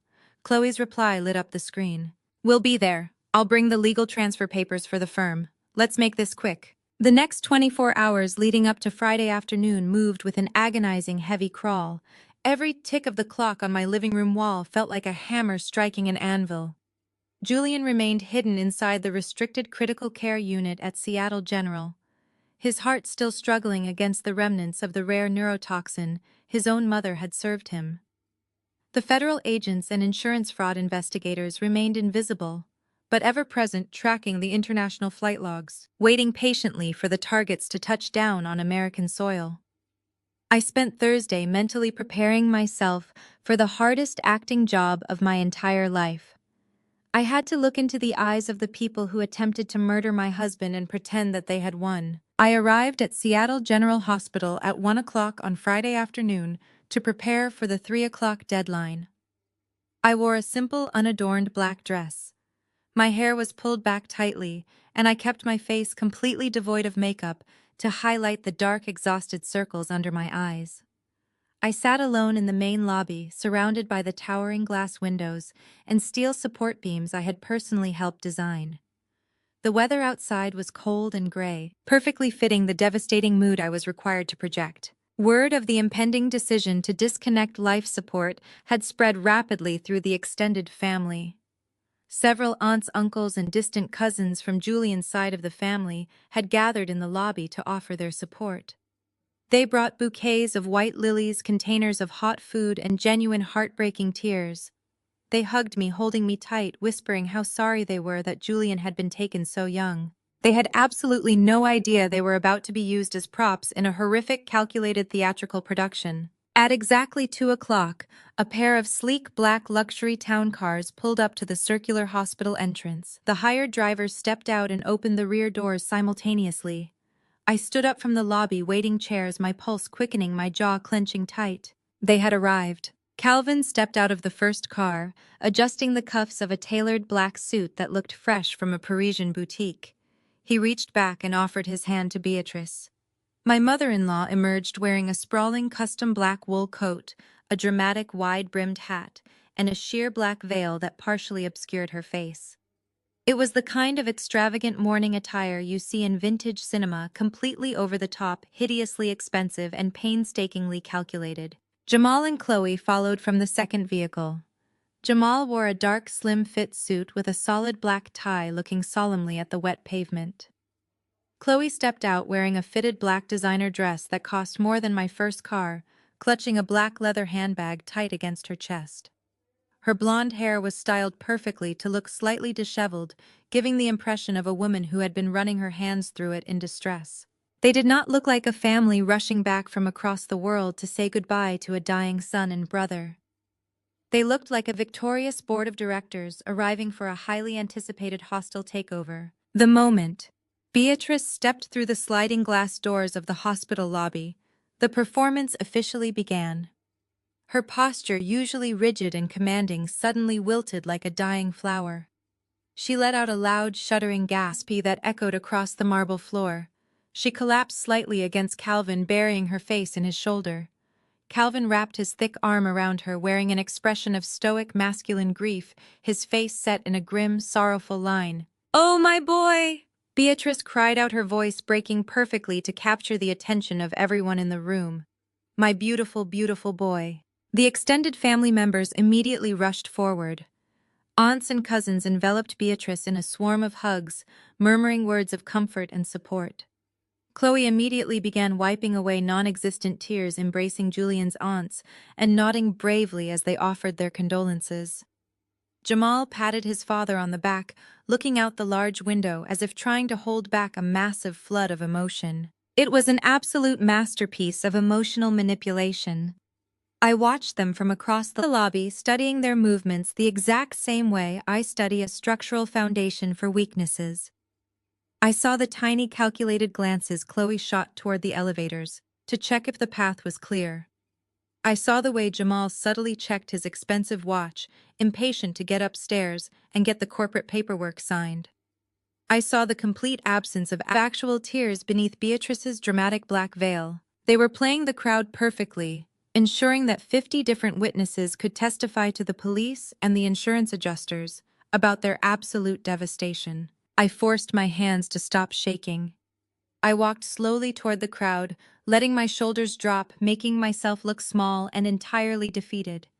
I needed to feed their massive egos. I needed them to believe they had completely broken my spirit. Beatrice, I said, my voice barely above a whisper. The crowd of relatives parted slightly. Beatrice looked up from Calvin's shoulder. She rushed toward me, throwing her arms around my neck. The embrace was incredibly tight, but it felt like being wrapped in a bed of poisoned thorns. She smelled of expensive French perfume and first-class airplane cabin air. "Maya, darling," Beatrice sobbed loudly, ensuring every single family member could hear her. We came as fast as we possibly could. The flight was absolute agony. Tell me there is still time. Tell me my son is still breathing. High as I whispered, letting a single genuine tear of sheer anger fall down my cheek. But the doctors say 3 o'clock is the absolute limit. His organs are failing. Calvin stepped forward, placing a heavy paternal hand on my shoulder. You have been so strong, Maya. But you do not have to carry this terrible burden alone anymore. The family is here now. We will take over everything. Chloe stepped up beside Jamal, clutching her designer bag. We should go up to the private waiting room, she suggested, her voice dripping with fake sugary sympathy. Maya looks completely exhausted. We need some privacy before we go in to see Julian one last time. The extended family nodded in agreement, stepping back to give us space as we moved toward the VIP elevators. I swiped the access card the hospital had provided, and the 5 of us stepped inside the glass cabin. The doors slid shut, cutting off the sympathetic gaze of the relatives in the lobby. The elevator began its smooth ascent to the 4th floor. The transformation was instantaneous and utterly terrifying. The exact moment the doors locked and the lobby vanished from sight, Beatrice dropped her arms from Calvin. She stepped away from me, smoothing the front of her expensive black coat with brisk, annoyed movements. The theatrical grief vanished from her face, completely replaced by a cold, calculating sharpness. She lifted her sheer veil and checked her reflection in the elevator's mirrored wall, adjusting a stray hair with her manicured fingers. Calvin rolled his broad shoulders, letting out a long, irritated sigh. Jamal pulled out his smartphone and immediately started typing an email while Chloe unclasped her designer handbag to check her lipstick. Not a single one of them asked about Julian's condition. Not one of them asked if he was in pain or if he had woken up. The charade was strictly for public consumption. Now that we were entirely alone, they were purely focused on the business of death. The elevator chimed and the doors opened to the private family waiting area outside the intensive care unit. The room was secluded, furnished with comfortable leather chairs, a small coffee station, and a heavy wooden door that shut behind us, ensuring complete privacy from the hospital staff. "All right, let us handle the logistical matters before we have to deal with the medical staff," Calvin said briskly, taking a seat in one of the armchairs. He looked at me with the same clinical, ruthless detachment he used to fire corporate contractors. "Maya, the doctors need the corporate liability release and the medical proxy transferred immediately so the firm can legally absorb the hospital debts. We also need to process the life insurance claim the moment the time of death is officially pronounced." Chloe stepped forward, pulling a thick stack of legal documents from her bag. She placed them on the glass coffee table and handed me a heavy silver pen. "I have tabbed all the signature lines," Maya Chloe said, her tone brisk and commanding. "It is the same paperwork I sent you while we were in Paris." Delegation of medical authority, surrender of my emergency voting proxy, and permanent transfer of Julian's voting control to Jamal. We need your signature on all 6 pages right now. The insurance adjusters are waiting for our green light. I looked down at the paperwork resting on the glass table. The transfer of Julian's voting shares. They needed that voting control so they could direct the $30 million corporate death benefit into the accounts they controlled, giving them the liquid capital to pay off the Chicago syndicate without interference. Beatrice stepped closer to me, her eyes dropping away from my face and locking onto my left hand. And there is one other thing, Maya. I looked up at her, meeting her cold, calculating stare. Julian's wedding band, Beatrice said, holding out her open palm. It is a family heirloom. It belonged to Calvin's grandfather long before it belonged to Julian. Since you and Julian did not have any children to pass it down, the ring needs to return to the family estate immediately. Hand it over before we go into the hospital room. The nurses tend to lose these things during the post-mortem procedures, and I will not have a piece of our legacy misplaced by careless hospital staff. The sheer audacity of the demand sent a shockwave of ice through my veins. They were demanding I strip myself of my husband's ring and sign away our entire corporate livelihood before they even walked into his room to watch him die. They viewed me as nothing more than a minor administrative hurdle standing between them and a $30 million payday. Jamal crossed his arms, leaning against the wall, not even bothering to look up from his phone. And the papers, Maya. The doctors are waiting to pull the ventilator. Let us get this over with so we can all go home. I looked at the silver pen resting on the legal documents. I looked at Chloe's expectant, entitled smirk. I looked at Calvin's impatient glare. I looked at Beatrice's outstretched hand, waiting for the gold band to be stripped from my finger. The architect inside my mind checked the structural load of the moment. The pressure was immense, but my foundation was completely solid. It was time to push back. I reached down and picked up the thick stack of legal documents. I did not pick up the silver pen. Instead, I calmly folded the papers in half, creasing them sharply down the middle. I unzipped my tote bag and slid the documents inside, letting the bag fall closed. Chloe's smirk instantly vanished. "What are you doing?" she demanded, her voice rising in pitch. "The lawyers need those facts back immediately." I zipped my bag shut and looked directly into Beatrice's eyes. I kept my voice incredibly soft but laced it with absolute steel. "I am not signing these papers," I said. "And I am certainly not taking off my husband's wedding ring. Julian is a man of procedure and respect. He would absolutely never want his life's work and his legacy handled like a cheap transaction in a hospital hallway." The silence in the private waiting room becomes so absolute that I can hear the erratic, shallow breathing of the people surrounding me. For a full 10 seconds, nobody moves. The only sound is the faint mechanical hum of the hospital ventilation system overhead. I have just slid the folded transfer documents into my leather tote bag. I have just refused to hand over my husband's wedding band. Beatrice slowly lowers her empty, outstretched hand. Her perfectly manicured fingers curl inward, digging sharply into her own palm. The polished mask of the grieving, sophisticated matriarch completely shatters, revealing the vicious, desperate woman underneath. Calvin's face turns a dangerous shade of crimson, the veins in his thick neck bulging against the collar of his expensive dress shirt. But Chloe is the first to break the silence. She lunges forward, closing the distance between us until there are mere inches separating our faces. The fake, sugary sympathy she wore like a cheap perfume in the lobby vanishes instantly.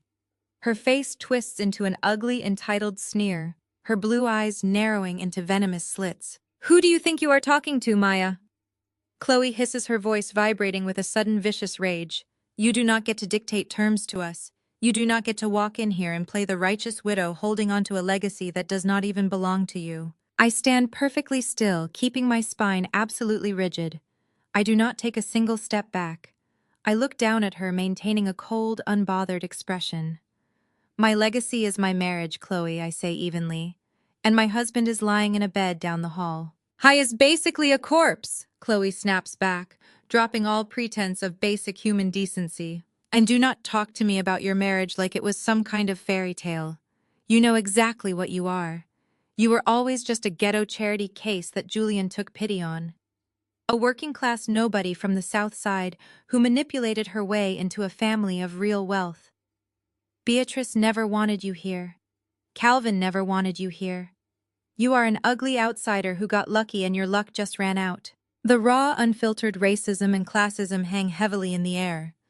For 7 years, Chloe had hidden her resentment behind backhanded compliments and passive-aggressive microaggressions. Now desperate for the $30 million insurance payout to save her own skin from a ruthless underground syndicate, she lets her true colors show. She wants me to react. She wants me to scream, to slap her, to give them a reason to call hospital security, and have me legally removed from the premises as a violent, unstable threat. I do not give her the satisfaction. I just stare at her, letting her pathetic, hateful words wash over me without leaving a single mark. I am an architect, Chloe. I say, my voice steady and resonant. I build foundations. Your entire life is built on a credit card limit you do not even pay for. Do not ever speak to me about worth. I turn my back on her and take a step toward the heavy wooden door of the waiting room. I am done with this conversation. I need to get out of this room before I lose my carefully maintained composure. I do not take a second step. Jamal steps directly into my path, positioning his large frame between me and the exit. He crosses his arms over his chest, his dark suit straining against his shoulders. The casual, bored demeanor he displayed in the elevator is gone. His face is slick with a thin layer of nervous sweat, his eyes wide and frantic. He looks exactly like a man who owes $30 million to a gang of Chicago criminals and realizes his only lifeline is walking out the door. "You are not going anywhere," Maya Jamal says, his voice a low, aggressive growl. He steps even closer, using his physical size to intimidate me, looming over me just like the syndicate enforcers had done in my driveway. "You are going to take those papers out of your purse.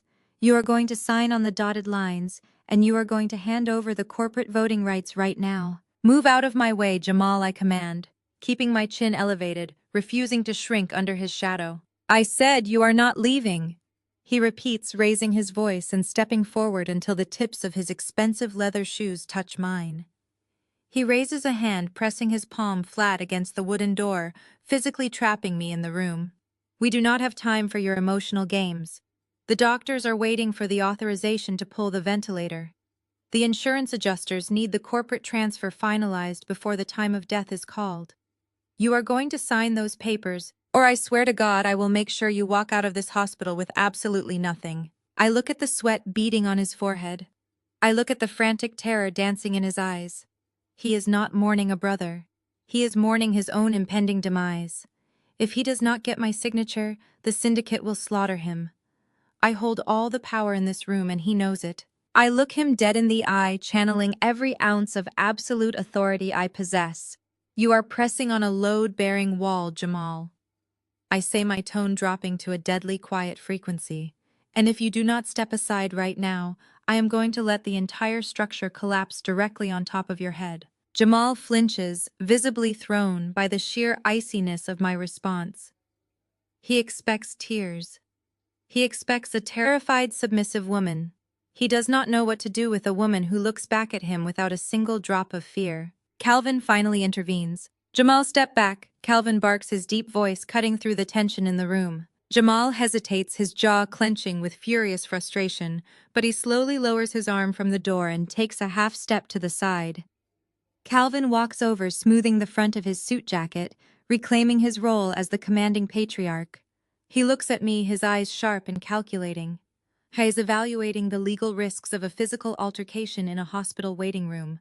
He knows that if this gets messy, it threatens the insurance payout. "Maya, be reasonable," Calvin says, attempting to force his tone into a shape of professional diplomacy. "We are all operating under immense emotional distress." Chloe misspoke, and Jamal is simply anxious to ensure Julian's corporate affairs are settled properly. But the fact remains, the business cannot be tied up in probate court. The firm requires immediate transfer of authority. We need your signature today.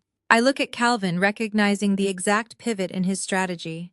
He realizes intimidation will not work, so he is shifting to corporate logic.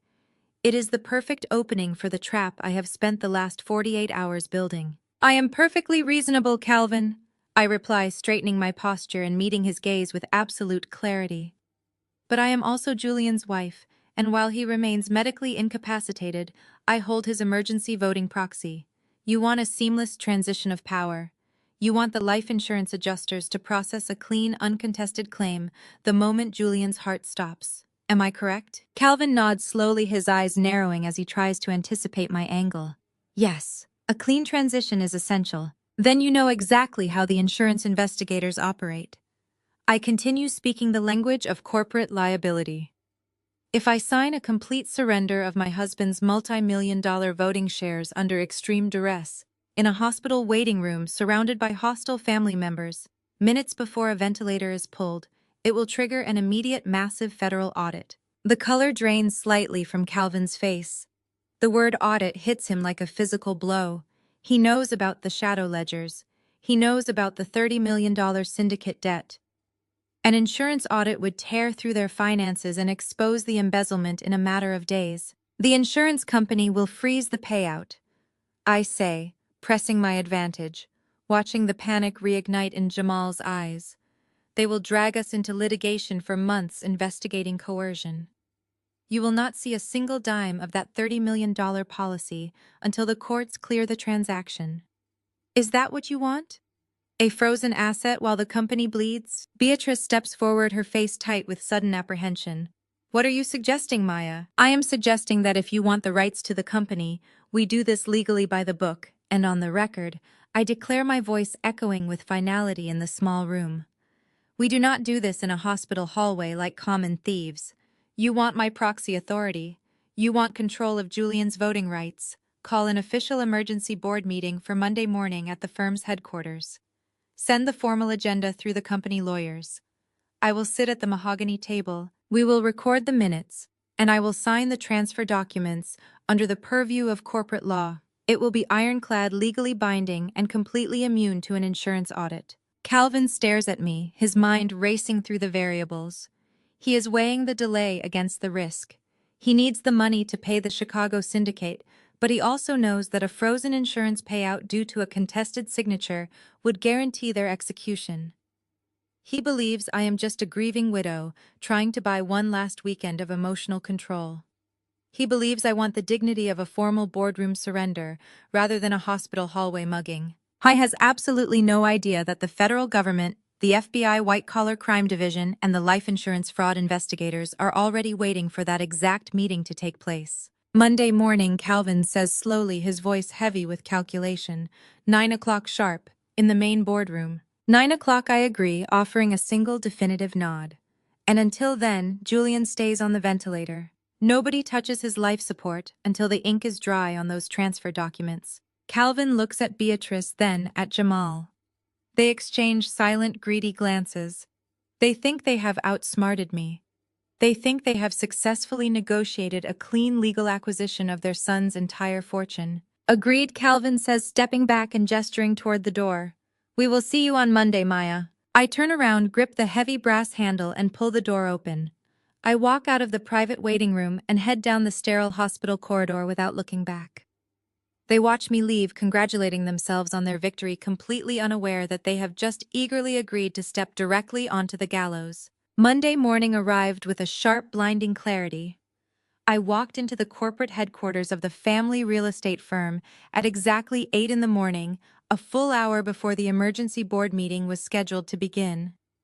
The building was quiet, the early morning sunlight slicing through the floor-to-ceiling glass windows I had personally designed. I took the private executive elevator up to the top floor, my footsteps making no sound against the thick carpeting as I walked past Jamal's locked office and straight into the main boardroom. The room was vast and imposing. At its center sat a massive custom-built mahogany table surrounded by 12 high-backed leather chairs. I chose a seat near the middle of the table, perfectly positioning myself so I had a clear, unobstructed view of the heavy oak double doors. I placed my leather tote bag on the polished wood in front of me, folded my hands, and waited. I did not feel fear. I did not feel the crushing, suffocating grief that had weighed me down in the hospital waiting room just 3 days prior. As an architect, I know that before you can construct something new and beautiful, you often have to demolish the rotten, decaying structure that stands in its place. Sitting in the silent boardroom, I was no longer a grieving widow. I was the demolition crew, and my finger was hovering directly over the detonator. At exactly 8:55, the heavy oak doors opened. Calvin walked in first, radiating an aggressive manufactured authority. He carried a sleek leather briefcase and wore a dark, imposing suit. Beatrice flanked him, her dramatic morning couture replaced by a sharp-tailored business dress that screamed of generational wealth and untouchable privilege. Jamal and Chloe followed close behind them. Jamal looked significantly better than he had in the hospital hallway. The frantic, sweaty desperation had vanished, replaced by a greedy, arrogant swagger. He believed he was 90 seconds away from securing the $30 million insurance payout that would save his life from the Chicago syndicate. Chloe walked beside him with a triumphant, entitled smirk plastered across her face, carrying a stack of pristine legal folders. None of them expected to see me already sitting there. They paused for a fraction of a second, surprised by my early arrival and my calm, upright posture. But their sheer arrogance quickly paved over their hesitation. They assumed I was simply eager to get the painful paperwork over with so I could return to my dying husband's bedside. "Good morning, Maya," Calvin said briskly, walking to the head of the mahogany table and taking the chairman's seat. He did not offer any false pleasantries or fake sympathy. We were behind closed doors now, and the theatrical performance they put on for the extended family was no longer required. Beatrice took the seat directly to Calvin's right. Jamal and Chloe sat across from me. Chloe tossed the thick stack of legal documents onto the center of the table with a loud, dismissive thud. "Let us make this incredibly brief," Calvin announced, opening his briefcase and pulling out a gold fountain pen. "We have a corporate crisis to manage, and the hospital administration has informed me that Julian's attending physician is standing by for your final authorization to disconnect the ventilator. We need these transition documents executed and filed with the state registry before noon." I looked at the documents resting on the polished wood. The transfer of voting rights, the complete surrender of Julian's personal assets, the medical proxy. They were literally trying to strip the gold from our teeth while looking me dead in the eye. "I understand you are in a rush, Calvin," I said, keeping my voice smooth and perfectly level. "But as I stated on Friday, I am not signing away my husband's life's work without a clear understanding of the corporate transition plan. Julian built the commercial division of this firm from the ground up. I want to know exactly how his legacy is going to be handled." Jamal let out a loud, harsh bark of laughter. He leaned back in his leather chair, crossing his arms over his chest. "Julian's legacy," Jamal mocked, shaking his head. "Julian's legacy is currently hooked up to a breathing machine, Maya. The commercial division has been bleeding money for months. The only thing we are transitioning is liability. You should be thanking us for taking this massive financial burden off your hands."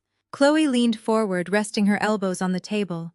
Her blue eyes locked onto mine, burning with that specific brand of toxic, entitled resentment she had harbored against me since the day we met. "Let us cut the absolute nonsense, Maya," Chloe sneered, dropping her voice into a harsh, condescending register. "You do not care about corporate transition plans. You do not even understand what a corporate transition plan is. You draw blueprints for a living. You are stalling because you think holding out will get you a bigger piece of the pie." She reached into her designer handbag, pulled out a separate single sheet of paper, and slid it across the mahogany table toward me. "We anticipated you might try to play hardball," Chloe continued, a vicious smile twisting her lips. "So Jamal and Calvin authorized a severance package for you. We are willing to offer you a one-time payout of $2 million from the firm's discretionary fund. You sign the transfer papers, you take the $2 million, and you walk away completely clean.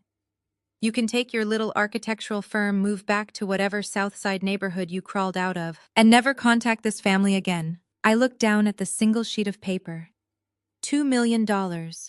They were offering me $2 million to walk away completely unaware that I had downloaded their shadow ledgers. I knew for an absolute fact that the firm's discretionary fund held exactly $0.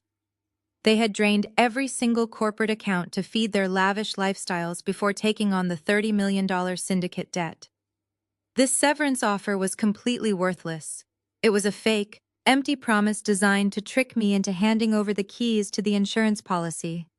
If I signed these papers, I would never see a single dime, and Julian would be murdered the moment the ink dried. I looked up from the fake contract meeting Chloe's hateful stare. $2 million, I repeated softly, letting a trace of amusement color my words.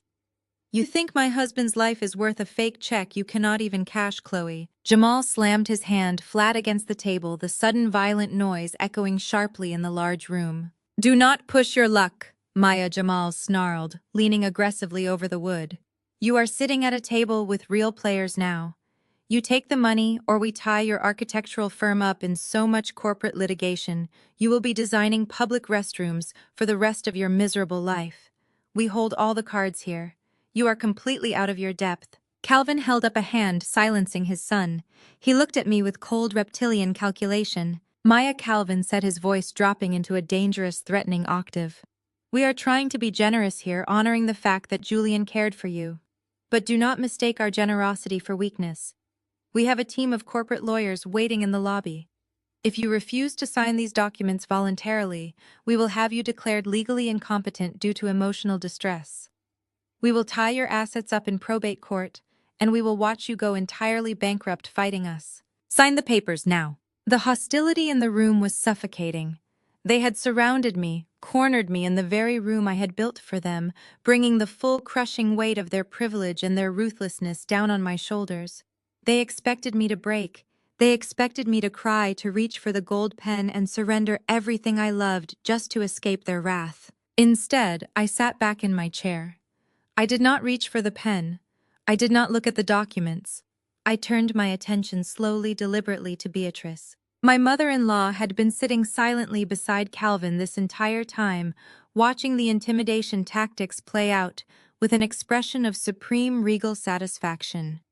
She believed she had finally won. She believed she had successfully eradicated the black working-class stain from her perfect wealthy family portrait. Beatrice, I said, my voice cutting cleanly through the heavy tension in the room. You have been very quiet this morning. Do you have anything to add to this generous offer? Beatrice slowly uncrossed her legs. She smoothed the skirt of her pristine business dress and looked at me as if I were a piece of garbage she had just discovered, stuck to the bottom of her expensive shoe. I think Calvin and Chloe have made the reality of your situation perfectly clear, Beatrice stated, her voice dripping with pure, unadulterated venom. You never belonged here, Maya. Not in this firm, not in this building, and certainly not in this family. You were an ugly temporary mistake that Julian made to rebel against his upbringing. You tricked him into believing you were his equal, but you were always just an outsider. You have no class, you have no legacy, and you have absolutely no right to sit at this table. Take the money, sign the papers, and get out of my sight. I absorbed her words, feeling the sheer hateful weight of them. For 7 years I had bitten my tongue. For 7 years I had smiled through the insults, the racism, the exclusion, all because I loved her son. I had tried so incredibly hard to build a bridge between my world and theirs. But looking at her now, looking at the murderers who sat so comfortably in their custom leather chairs, I realized I did not want a bridge. I wanted a match. I let a slow, terrifyingly calm smile spread across my face. I reached out and gently pushed the stack of transfer documents back toward the center of the table. I lifted my left wrist and deliberately checked the time on my watch. It was exactly 9 o'clock. You are absolutely right, Beatrice, I said, my voice ringing with a sudden, absolute authority that made Calvin flinch. I never belonged at this table. I build things with integrity. I do not poison them from the inside out. Chloe let out a sharp, confused breath. What did you just say? I ignored her, keeping my eyes locked dead onto my mother-in-law. I never belonged at this table, I repeated softly, but the actual CEO does. Before Beatrice could even process the words, before Jamal could formulate a response, the heavy oak doors of the boardroom suddenly swung open. The heavy oak doors of the boardroom do not just swing open. They are thrown apart with a violent concussive force that sends a shockwave through the entire executive floor. The heavy brass handles strike the drywall with a thunderous crack that makes every single person at the mahogany table jump in their seats. I do not flinch. I just sit back in my leather chair, interlock my fingers, and watch my architectural masterpiece perform exactly as designed. Standing in the doorway is a man who is supposed to be taking his final labored breaths on a hospital ventilator. Julian is not wearing a blood-stained hospital gown. He is not hooked up to a tangle of plastic tubes, and he is certainly not fighting a rare neurotoxin. He is wearing a sharp, dark blue tailored suit that fits his broad shoulders perfectly. His posture is steady, but the ordeal has clearly left its mark. His skin is still slightly pale from the intensive treatment, and there are faint shadows beneath his eyes. Dr. Sterling warned him that he is nowhere near fully recovered, but he is upright alert and carrying himself with the quiet authority of the CEO they believed they had murdered. The man I love has returned from the dead, and he has brought the full weight of the federal government with him. Flanking my husband are four individuals who look completely out of place in a corporate real estate office. Agent Davis, the lead FBI investigator from the White-Collar Crime Division, steps into the room. Her face is a mask of pure professional stone, her eyes immediately scanning the room to assess the threat level of the occupants. Behind her are two large, heavily armed federal agents wearing tactical gear over their business attire. Bringing up the rear is Agent Miller from the Life Insurance Fraud Division, holding a thick briefcase filled with the evidence I provided. He quietly reaches back and pushes the heavy oak doors shut. The heavy click of the deadbolt locking us all inside echoes loudly in the vast space. The room is instantly sealed. There is no way out. The air conditioning hums quietly above us, but the oxygen in the boardroom seems to evaporate entirely. I turn my attention to the people sitting across from me, absorbing their reactions like a spectator at an incredible theatrical performance. As an architect, I am trained to study structural failure. I know exactly what it looks like when a load-bearing pillar buckles under too much weight. Today I get to watch human beings buckle the exact same way. Chloe is the first to break. She had been taking a sip from her porcelain coffee mug, her face still twisted in that arrogant, entitled smirk she wore while offering me a fake $2 million severance. When she sees Julian standing there, her brain completely short-circuits. The cognitive dissonance of seeing a dead man walking into a corporate boardroom is too much for her fragile, privileged reality to handle. Her fingers go entirely limp. The coffee mug slips from her grasp and hits the polished marble floor. It shatters into 100 jagged pieces. Dark hot coffee splashes across her expensive designer shoes, staining the immaculate leather. She does not even notice. Her blue eyes are wide with an animalistic terror. Her jaw hangs open but no sound comes out. She looks like she has just seen a ghost, which from her perspective she essentially has. Beatrice is next. The sophisticated, untouchable matriarch who just moments ago told me I was an ugly mistake who never belonged in her family. The woman who poured her own son a glass of poisoned bourbon with a smile on her face. When she locks eyes with Julian, the blood completely drains from her features. Her skin turns a sickly, translucent shade of gray, making her look much older than her carefully maintained appearance usually allows. The utter shock hits her nervous system so violently that her legs give out beneath her. She collapses heavily backward into her executive leather chair. Her hands fly up to her chest, her manicured fingers clutching the fabric of her expensive dress right over her heart. She is gasping for air, her chest heaving as genuine, unadulterated terror floods her body.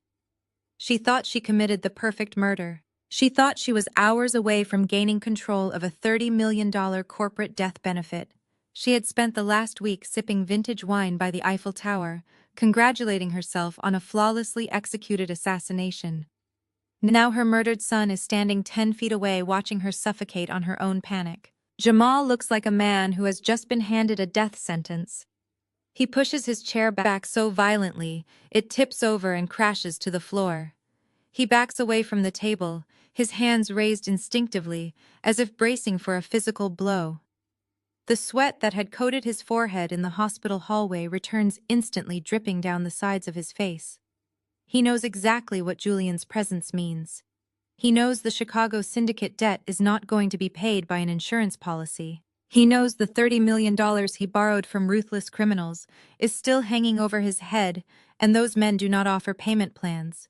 He knows he is a dead man walking. Calvin is the only one who tries to maintain a shred of control. He stands up from the head of the table, his face a complex mixture of shock, confusion, and desperate calculation. He grips the edge of the mahogany table, his knuckles turning stark white against the dark wood. He opens his mouth to speak, perhaps to offer some ridiculous explanation or demand to know what the federal agents are doing in his building, but the words completely fail him. The powerful, commanding patriarch who ruled his family through fear and financial manipulation is reduced to a silent, trembling old man. Julian does not rush. He walks slowly and deliberately into the room. His footsteps are the only sound breaking the horrific silence. The federal agents fan out, taking positions by the glass walls and the locked doors, creating a physical perimeter that screams of absolute authority. They do not draw their weapons, but their hands rest comfortably near their holsters. Agent Davis stands near the projector screen, her eyes sweeping over the terrified family members, taking mental inventory of their guilt. Julian walks past Jamal, completely ignoring his brother's panicked, erratic breathing. He walks past Chloe, stepping right over the shattered pieces of her coffee mug, the crunch of ceramic under his expensive dress shoes echoing loudly in the tense atmosphere. He stops directly in front of Calvin. Calvin takes a slow, terrified step backward, yielding the space without a single word of protest. Julian calmly pulls out the high-backed leather chair at the absolute head of the table. He unbuttons his suit jacket, sits down, and crosses one leg over the other. He folds his hands on the polished wood, mirroring the exact posture I had taken just minutes before. The symmetry of the moment is perfectly poetic. He looks at me, and for a fraction of a second the coldness in his eyes softens. A silent message passes between us, a shared acknowledgement of the sheer hell we had navigated to reach this exact second in time. We built this trap together, and now we get to watch it snap shut. Julian slowly turns his head, shifting his gaze away from me and locking his eyes dead onto Beatrice. She is still clutching her chest, her breathing ragged and shallow. She looks like a trapped animal, realizing the cage door has been locked from the outside. The silence in the room is heavy, oppressive, thick with the undeniable weight of impending doom. Julian leans forward slightly, resting his elbows on the mahogany table. He tilts his head, studying his mother with an expression of cold, clinical disgust. "How was Paris, Mother?" Julian asks, his voice smooth, resonant, and dripping with lethal calm. "I heard the champagne pairs beautifully with attempted murder." The words hang in the air like a guillotine dropping. Beatrice lets out a sharp, pathetic whimper, shrinking back into her chair, as if she has been physically struck.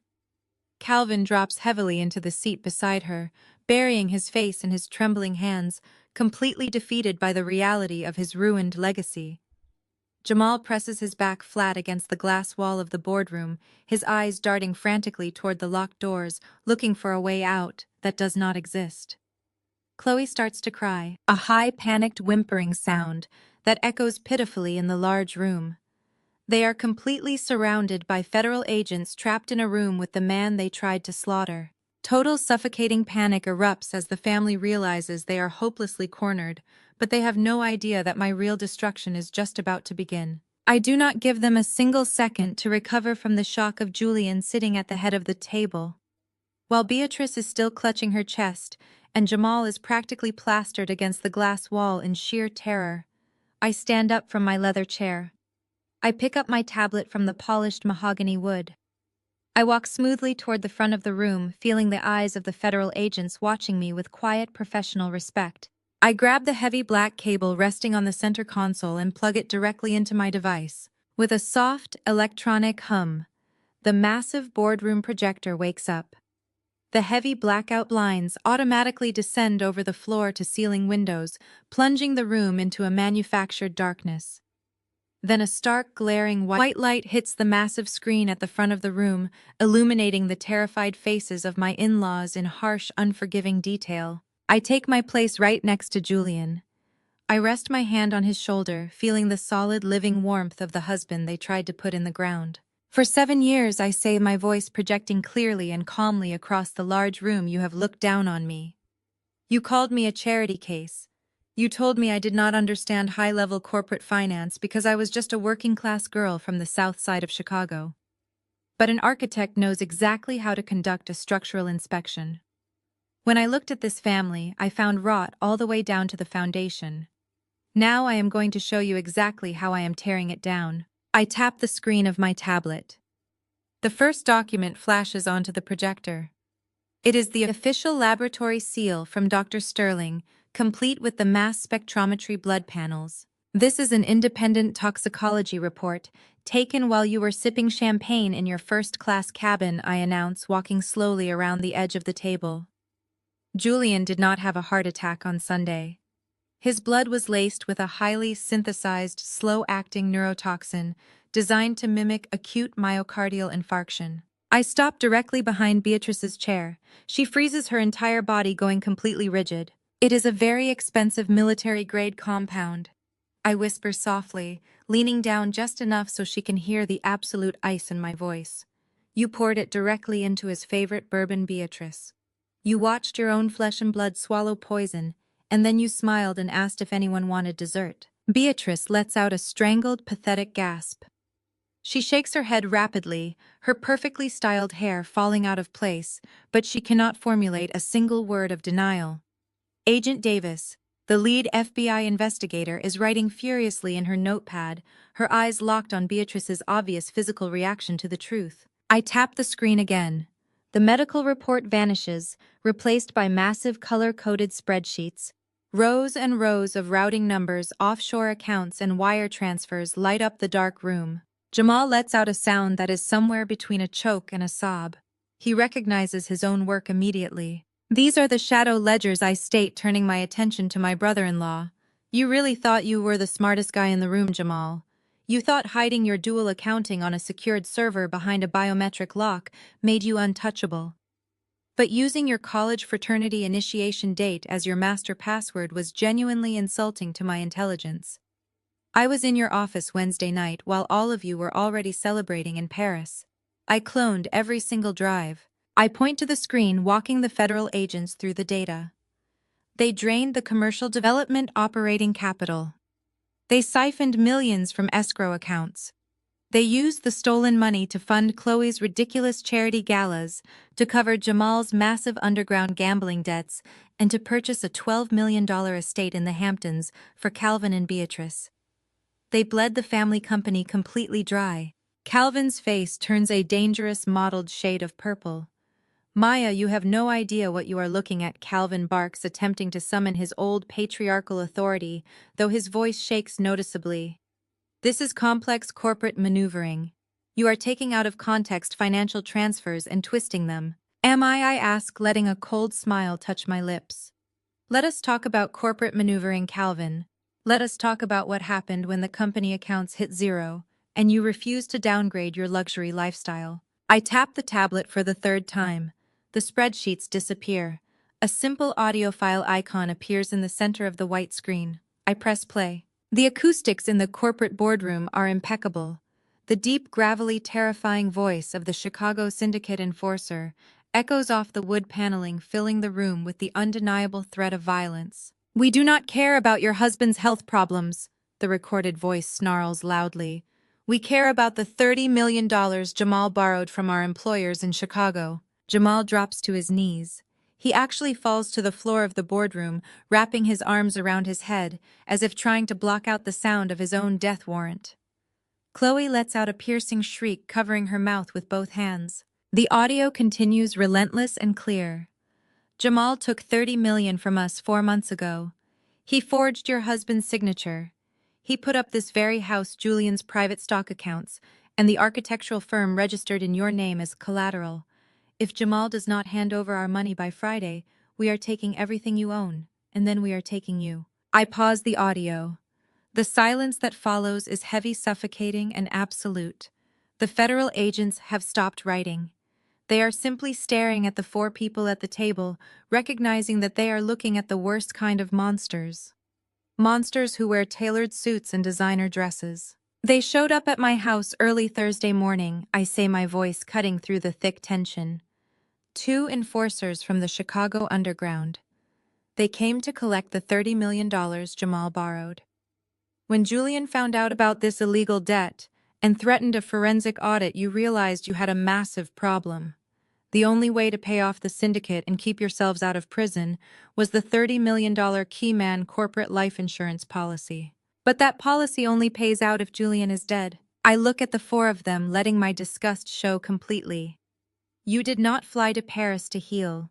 You fled the country because you knew the syndicate was coming to collect, and you needed an alibi while my husband died from your poison. The undeniable proof breaks them. The united, arrogant front they maintained for 7 years shatters into a million jagged pieces.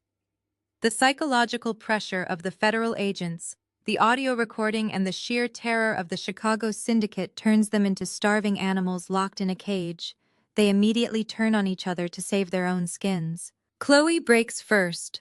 She spins around, pointing a manicured finger violently at her husband, who is still cowering on the floor. "He made me do it!" Chloe screams, tears of mascara streaming down her pale face. She looks wildly at the FBI agent's desperation bleeding from every word. "Jamal forced me to set up the offshore accounts. I did not want to borrow money from those people. He told me to distract Julian at the dinner table. He told me to make a joke so Beatrice could pour the glass. I am just a wife. I did what my husband told me to do. I did not want to kill anyone." "Shut your mouth, Chloe!" Beatrice shrieks, suddenly finding her voice. The refined matriarch sounds like a vicious, cornered rat. She glares at her white daughter-in-law with absolute hatred. "You greedy little gold digger. You drained those accounts faster than Jamal could steal the money. You wanted the Paris trips. You wanted the designer clothes. Do not you dare play the innocent victim now." Jamal scrambles to his feet, grabbing the edge of the mahogany table for balance. He looks at his parents, his eyes wide and frantic. "I did not create this debt," Jamal screams, his voice cracking hysterically. "Dad lost $50 million on that commercial acquisition in Denver 2 years ago. He refused to declare corporate bankruptcy because he did not want to look like a failure to his country club friends. Dad told me to find the money somewhere else. Dad told me to handle it quietly. I just went to the people who were willing to lend it." "You worthless coward!" Calvin roars, slamming both his fists onto the mahogany table. "I gave you explicit instructions to manage the risk. You are the chief financial officer. You forged your brother's signature, not me. You brought the syndicate to our doorstep. I stand next to Julian, watching the perfect, wealthy family violently tear itself apart. The racism, the classism, the arrogance that they wielded against me for years has completely inverted. They are ripping each other to shreds in front of federal authorities, confessing to fraud and conspiracy just to drag the others down with them. It is the most beautiful structural collapse I have ever witnessed." Calvin realizes the argument is sinking them deeper. He takes a deep, ragged breath, straightening his suit jacket in a pathetic attempt to reassert his patriarchal dominance. He looks at Agent Davis, holding up his hands in a gesture of corporate diplomacy. "Agent, listen to me," Calvin says, his voice dripping with desperate authority. "This is simply an internal family dispute that has gotten severely out of hand. Yes, there are financial irregularities. Yes, mistakes were made. But we are a privately held company. Beatrice, Jamal, and I still hold the majority voting shares of this firm. We can liquidate the entire commercial portfolio today. We can pay off these unauthorized private creditors, settle the insurance misunderstanding, and resolve this entirely within the family trust. We have the assets to make this right." He honestly believes he can buy his way out of an attempted murder charge. He believes that because his name is on the building, the rules of reality do not apply to him. Julian, who has been sitting in absolute terrifying silence this entire time, finally moves. He leans forward, resting his forearms on the mahogany table. A cold, absolute smile touches his lips. Julian does not raise his voice. He does not yell. He simply reaches down to the floor beside his chair and lifts a thick black leather legal binder. He drops it onto the center of the mahogany table. The heavy thud echoes through the silent boardroom, like a judge striking a wooden gavel. "You do not own a single thing in this building," Calvin Julian says, his voice stripping away the absolute last remnants of his father's arrogant dignity. "You do not own a single share. You do not own a single brick of this corporate headquarters. And you certainly do not own the leverage to negotiate your way out of a murder charge." Calvin stares at the black binder, his hands shaking violently where they rest on the polished wood. "What are you talking about?" Calvin demands, though the volume of his voice has completely evaporated into a hollow, breathless rasp. "We hold the majority voting rights. You cannot simply erase our equity." "I did not erase it," Julian replies, leaning back in his leather chair with a posture of absolute, unbothered authority. You erased it yourselves the moment you breached your fiduciary duties and attempted to assassinate the chief executive officer. When I took over this firm 5 years ago, I had the legal team draft a very specific corporate restructuring clause. It states that any board member found guilty of gross financial misconduct, embezzlement, or criminal conspiracy against the firm immediately forfeits their shares back to the corporate treasury. Beatrice lets out a sharp, trembling gasp. You cannot do that. We are your family.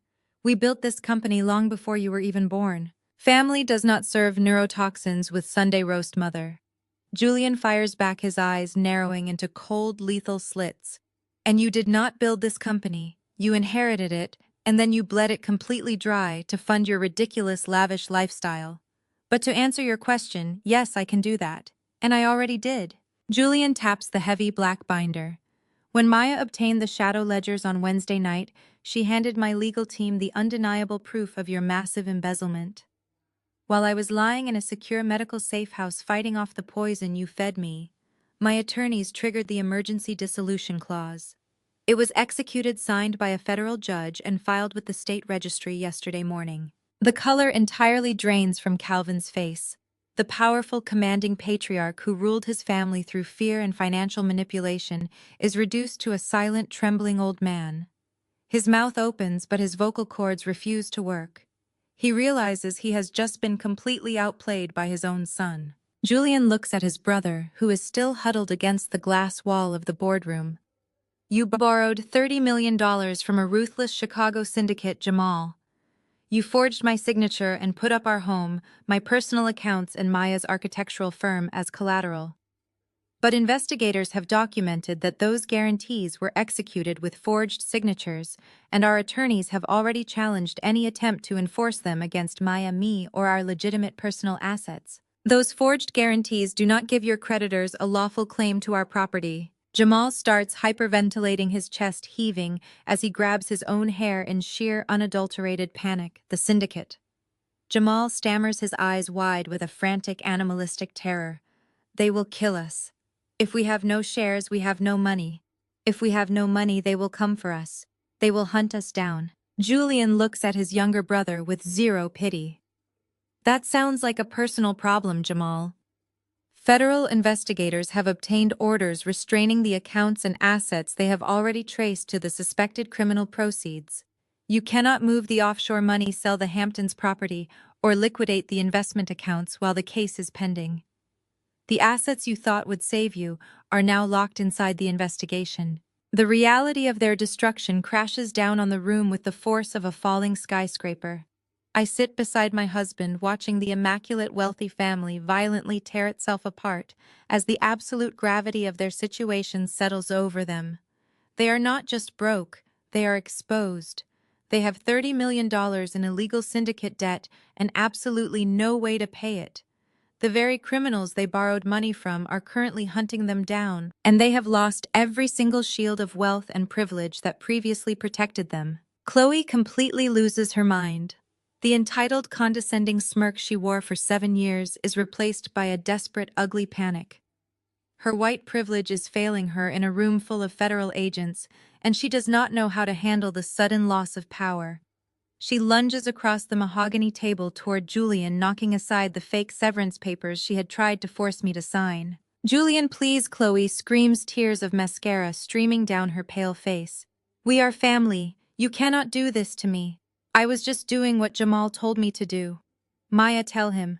Tell him I am innocent. Please, you have to help me." I stand up from my chair, looking down at the woman who had made my life a living hell. "You told me I was a ghetto charity case, Chloe," I say, my voice ringing with absolute, undeniable authority. "You told me to take 2 million fake dollars and crawl back to the south side of Chicago. You told me I was an ugly outsider who never belonged at this table. You do not get to play the innocent victim now. You poured the poison just as surely as Beatrice did." Beatrice covers her face with her trembling hands, letting out a loud, pathetic wail. She realizes she is going to a federal prison where her pearls, her designer mourning dresses, and her high society status mean absolutely nothing. She is going to be locked in a concrete cell, stripped of everything that gave her an identity. Calvin stares blankly at the polished wood of the boardroom table. The empire he thought he controlled has been completely liquidated. He thought he could buy his way out of an attempted murder charge. He thought his name on the side of the building made him invincible. Now he is just a broke, disgraced criminal waiting to be hauled away in handcuffs. Jamal is practically sobbing against the glass wall. For him, a federal penitentiary is actually the safest place he can possibly be. It is the only place the Chicago syndicate cannot easily reach him. The poetic irony of his situation is stunning. He is going to beg the judge to lock him away, just to hide from the monsters he invited into their lives. Agent Davis, the lead FBI investigator, steps forward from her position near the projector screen. She has seen enough. The confessions are recorded. The financial documents are secured. The structural collapse is entirely complete. That is enough. Agent Davis announces, her voice slicing cleanly through the chaotic sobbing and panicked breathing of my in-laws. She signals to the armed tactical agents standing by the locked oak doors. Calvin, Beatrice, Jamal, and Chloe. Agent Davis states, pulling a pair of heavy steel handcuffs from her tactical belt. You are all under arrest for conspiracy to commit murder, massive corporate embezzlement, and insurance fraud. You have the right to remain silent. Anything you say can and will be used against you in a court of law. The federal agents do not hesitate. They move with the swift, practiced efficiency of a demolition crew bringing down a condemned building. The heavy steel handcuffs latch around Calvin's wrists first. The sharp metallic click echoes through the boardroom, officially signaling the end of his tyrannical reign. Calvin does not fight them. He just stares blankly at the mahogany table, his jaw slack, finally understanding that his empire has been completely liquidated. His name on the side of the building cannot protect him from the federal government. Next, they secure Beatrice. The matriarch who had spent the last 7 years making sure I knew I was a working-class outsider from the south side of Chicago is roughly pulled from her custom leather chair. She lets out a dramatic, breathless shriek as her wrists are forced behind her back. The luxurious black designer mourning dress she bought specifically to wear to her son's funeral is now nothing more than the outfit she will wear during her mugshot. She looks wildly around the room, demanding someone call her private attorney, but her demands fall on completely deaf ears. The agents read her. Miranda writes in a flat, monotone voice, listing conspiracy to commit murder and insurance fraud as if they are reading items off a grocery list. Jamal offers no resistance at all. When the agent grabs his shoulder, Jamal practically sags in relief. The cold steel around his wrists is the only guarantee he has that the Chicago syndicate will not find him tonight. He mumbles incoherently, his eyes darting toward the heavy oak doors, eager to be placed in the protective custody of a federal holding cell. His massive embezzlement scheme has bought him a one-way ticket to a concrete box, but right now, that concrete box is his only sanctuary. But Chloe is an entirely different story. My white sister-in-law is hyperventilating. Her chest heaves violently under her expensive black dress. The immense privilege that has shielded her for her entire life is actively failing her, and she has absolutely no idea how to process the reality of facing federal prison. She thrashes weakly as the female FBI agent secures the cuffs around her wrists. The sharp metal bites into her pale skin, forcing her hands together in front of her. She spins around her tear-streaked face, searching frantically for a lifeline. She looks at Jamal, but he is staring at the floor. She looks at Calvin and Beatrice, but they are paralyzed by their own impending destruction. Finally, her wide, panicked eyes lock onto me. Maya. Chloe sobs, her voice cracking with pure, unadulterated desperation. She stumbles forward, the federal agent keeping a firm grip on her bicep. Maya, please. You have to tell them I had nothing to do with the poison. I did not want to kill Julian. I am just a mother. I have a life. I have charities. You cannot let them take me to jail. We are family. I look at her, my face, a mask of absolute, impenetrable calm. Just 30 minutes ago, this exact same woman leaned across this very table and told me I was an ugly ghetto charity case. She offered me a fake $2 million check and told me to crawl back to the neighborhood I came from. She sent me a text message from a Parisian runway eagerly telling me to pull the plug on the man I love. I do not feel a single ounce of pity. I feel the profound grounding satisfaction of justice taking its natural course. I walk slowly around the edge of the mahogany table, my heels clicking deliberately against the polished marble floor. I stop right in front of Chloe. The FBI agent holds her steady, allowing me the space to deliver my final address. You stopped being family the moment you booked that first-class ticket to Paris. Chloe, I say, my voice ringing with crystal clear authority. You wanted the payout, you wanted the lifestyle, you wanted the prestige. You just did not want to get your hands dirty.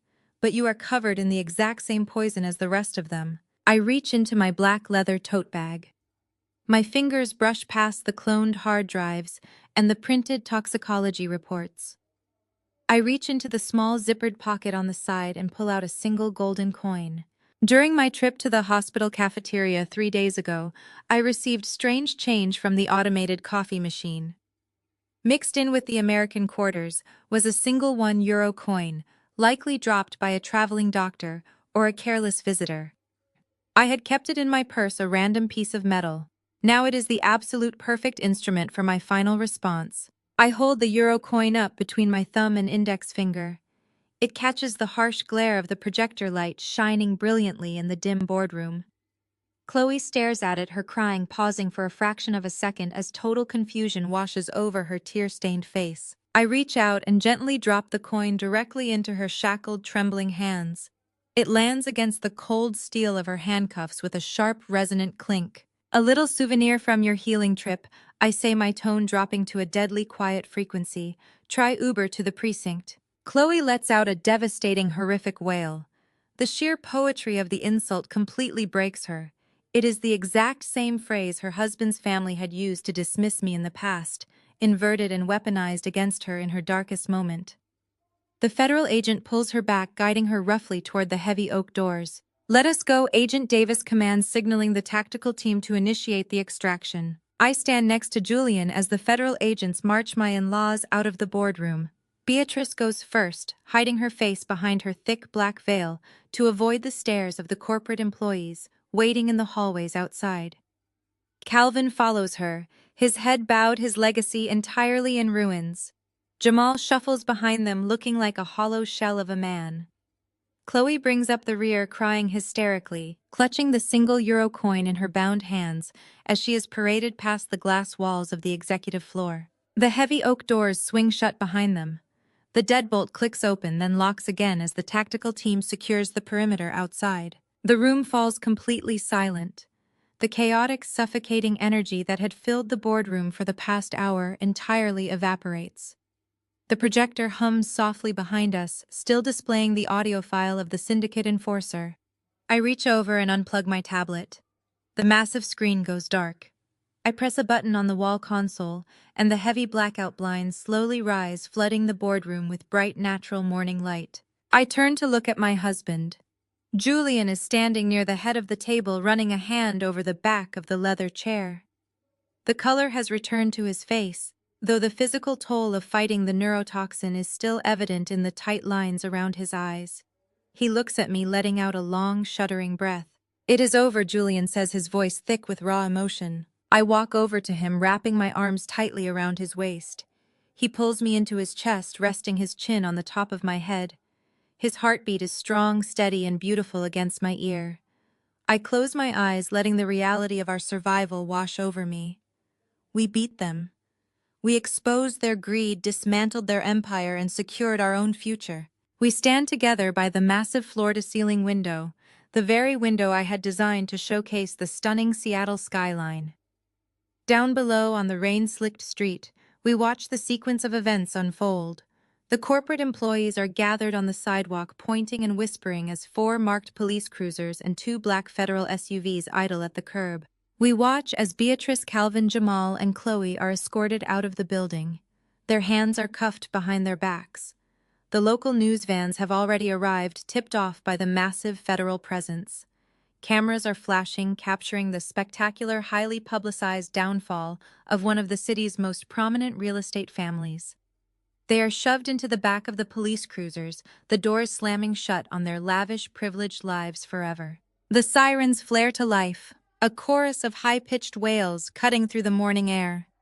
The convoy pulls away from the curb, merging into the heavy city traffic, carrying the toxic ashes of Julian's family away for good. What happens now? I ask quietly, keeping my arms wrapped securely around him. Julian looks down at me, a profound sense of peace settling over his features. Now we liquidate this entire toxic structure, he says, his voice filled with quiet determination. As the sole remaining shareholder, untainted by criminal fraud, I have the legal authority to dissolve the corporation entirely. Federal investigators will trace and restrain the criminal proceeds while the courts determine restitution for legitimate victims and creditors. The syndicate debt is Jamal's problem. The forged guarantees do not give those criminals a legitimate claim to our personal assets. Whatever clean legitimate capital remains legally belongs to us. He turns me slightly so we are both looking out at the vast expanse of the city. I do not want to rebuild my father's empire, Julian continues. I want to build ours. You are the most brilliant commercial architect I have ever known, Maya. You designed this building and today you proved you know exactly how to tear a corrupt foundation down to the studs. I want us to start a new firm together. Just you and me. We build it on our own terms with our own money and with absolute integrity. A deep, resonant warmth spreads through my chest. For 7 years I had tried to prove my worth to a family that was fundamentally incapable of recognizing it. I had tried to earn my seat at a table that was built on theft, arrogance, and cruelty. But looking out at the city we are about to conquer, I realize I never needed their validation. I never needed their table. I had the power to build my own table all along. We will call it Apex Commercial Design, I say, letting a genuine radiant smile spread across my face. Apex, Julian repeats, testing the word. He smiles, a real full smile that reaches all the way to his eyes. I like the sound of that. It implies we are at the absolute top. We are at the top, Julian, I reply, resting my head against his shoulder. The rain has finally stopped. The thick gray clouds that had choked the Seattle sky for the past 3 days are breaking apart, revealing bright patches of vivid blue. The storm is officially over. My in-laws are sitting in the back of federal transport vehicles, completely stripped of their wealth, their freedom, and their false dignity. They were now facing attempted murder, conspiracy, fraud, and embezzlement charges serious enough to threaten the privileged lives they had spent decades protecting. Julian and I turn away from the window. We leave the heavy oak doors of the boardroom open. We walk out of the executive suite, leaving the mahogany table, the leather chairs, and the toxic history of his family completely behind us. We step into the private elevator and ride down to the main lobby, our hands tightly intertwined. We walk out of the building and into the crisp, clean morning air. We are free of their debt, free of their judgment, and free of their poison. We are stepping into a future funded by clean wealth, grounded in genuine loyalty, and built on a foundation that can never be broken. We are rich, we are safe, and most importantly, we are truly alive.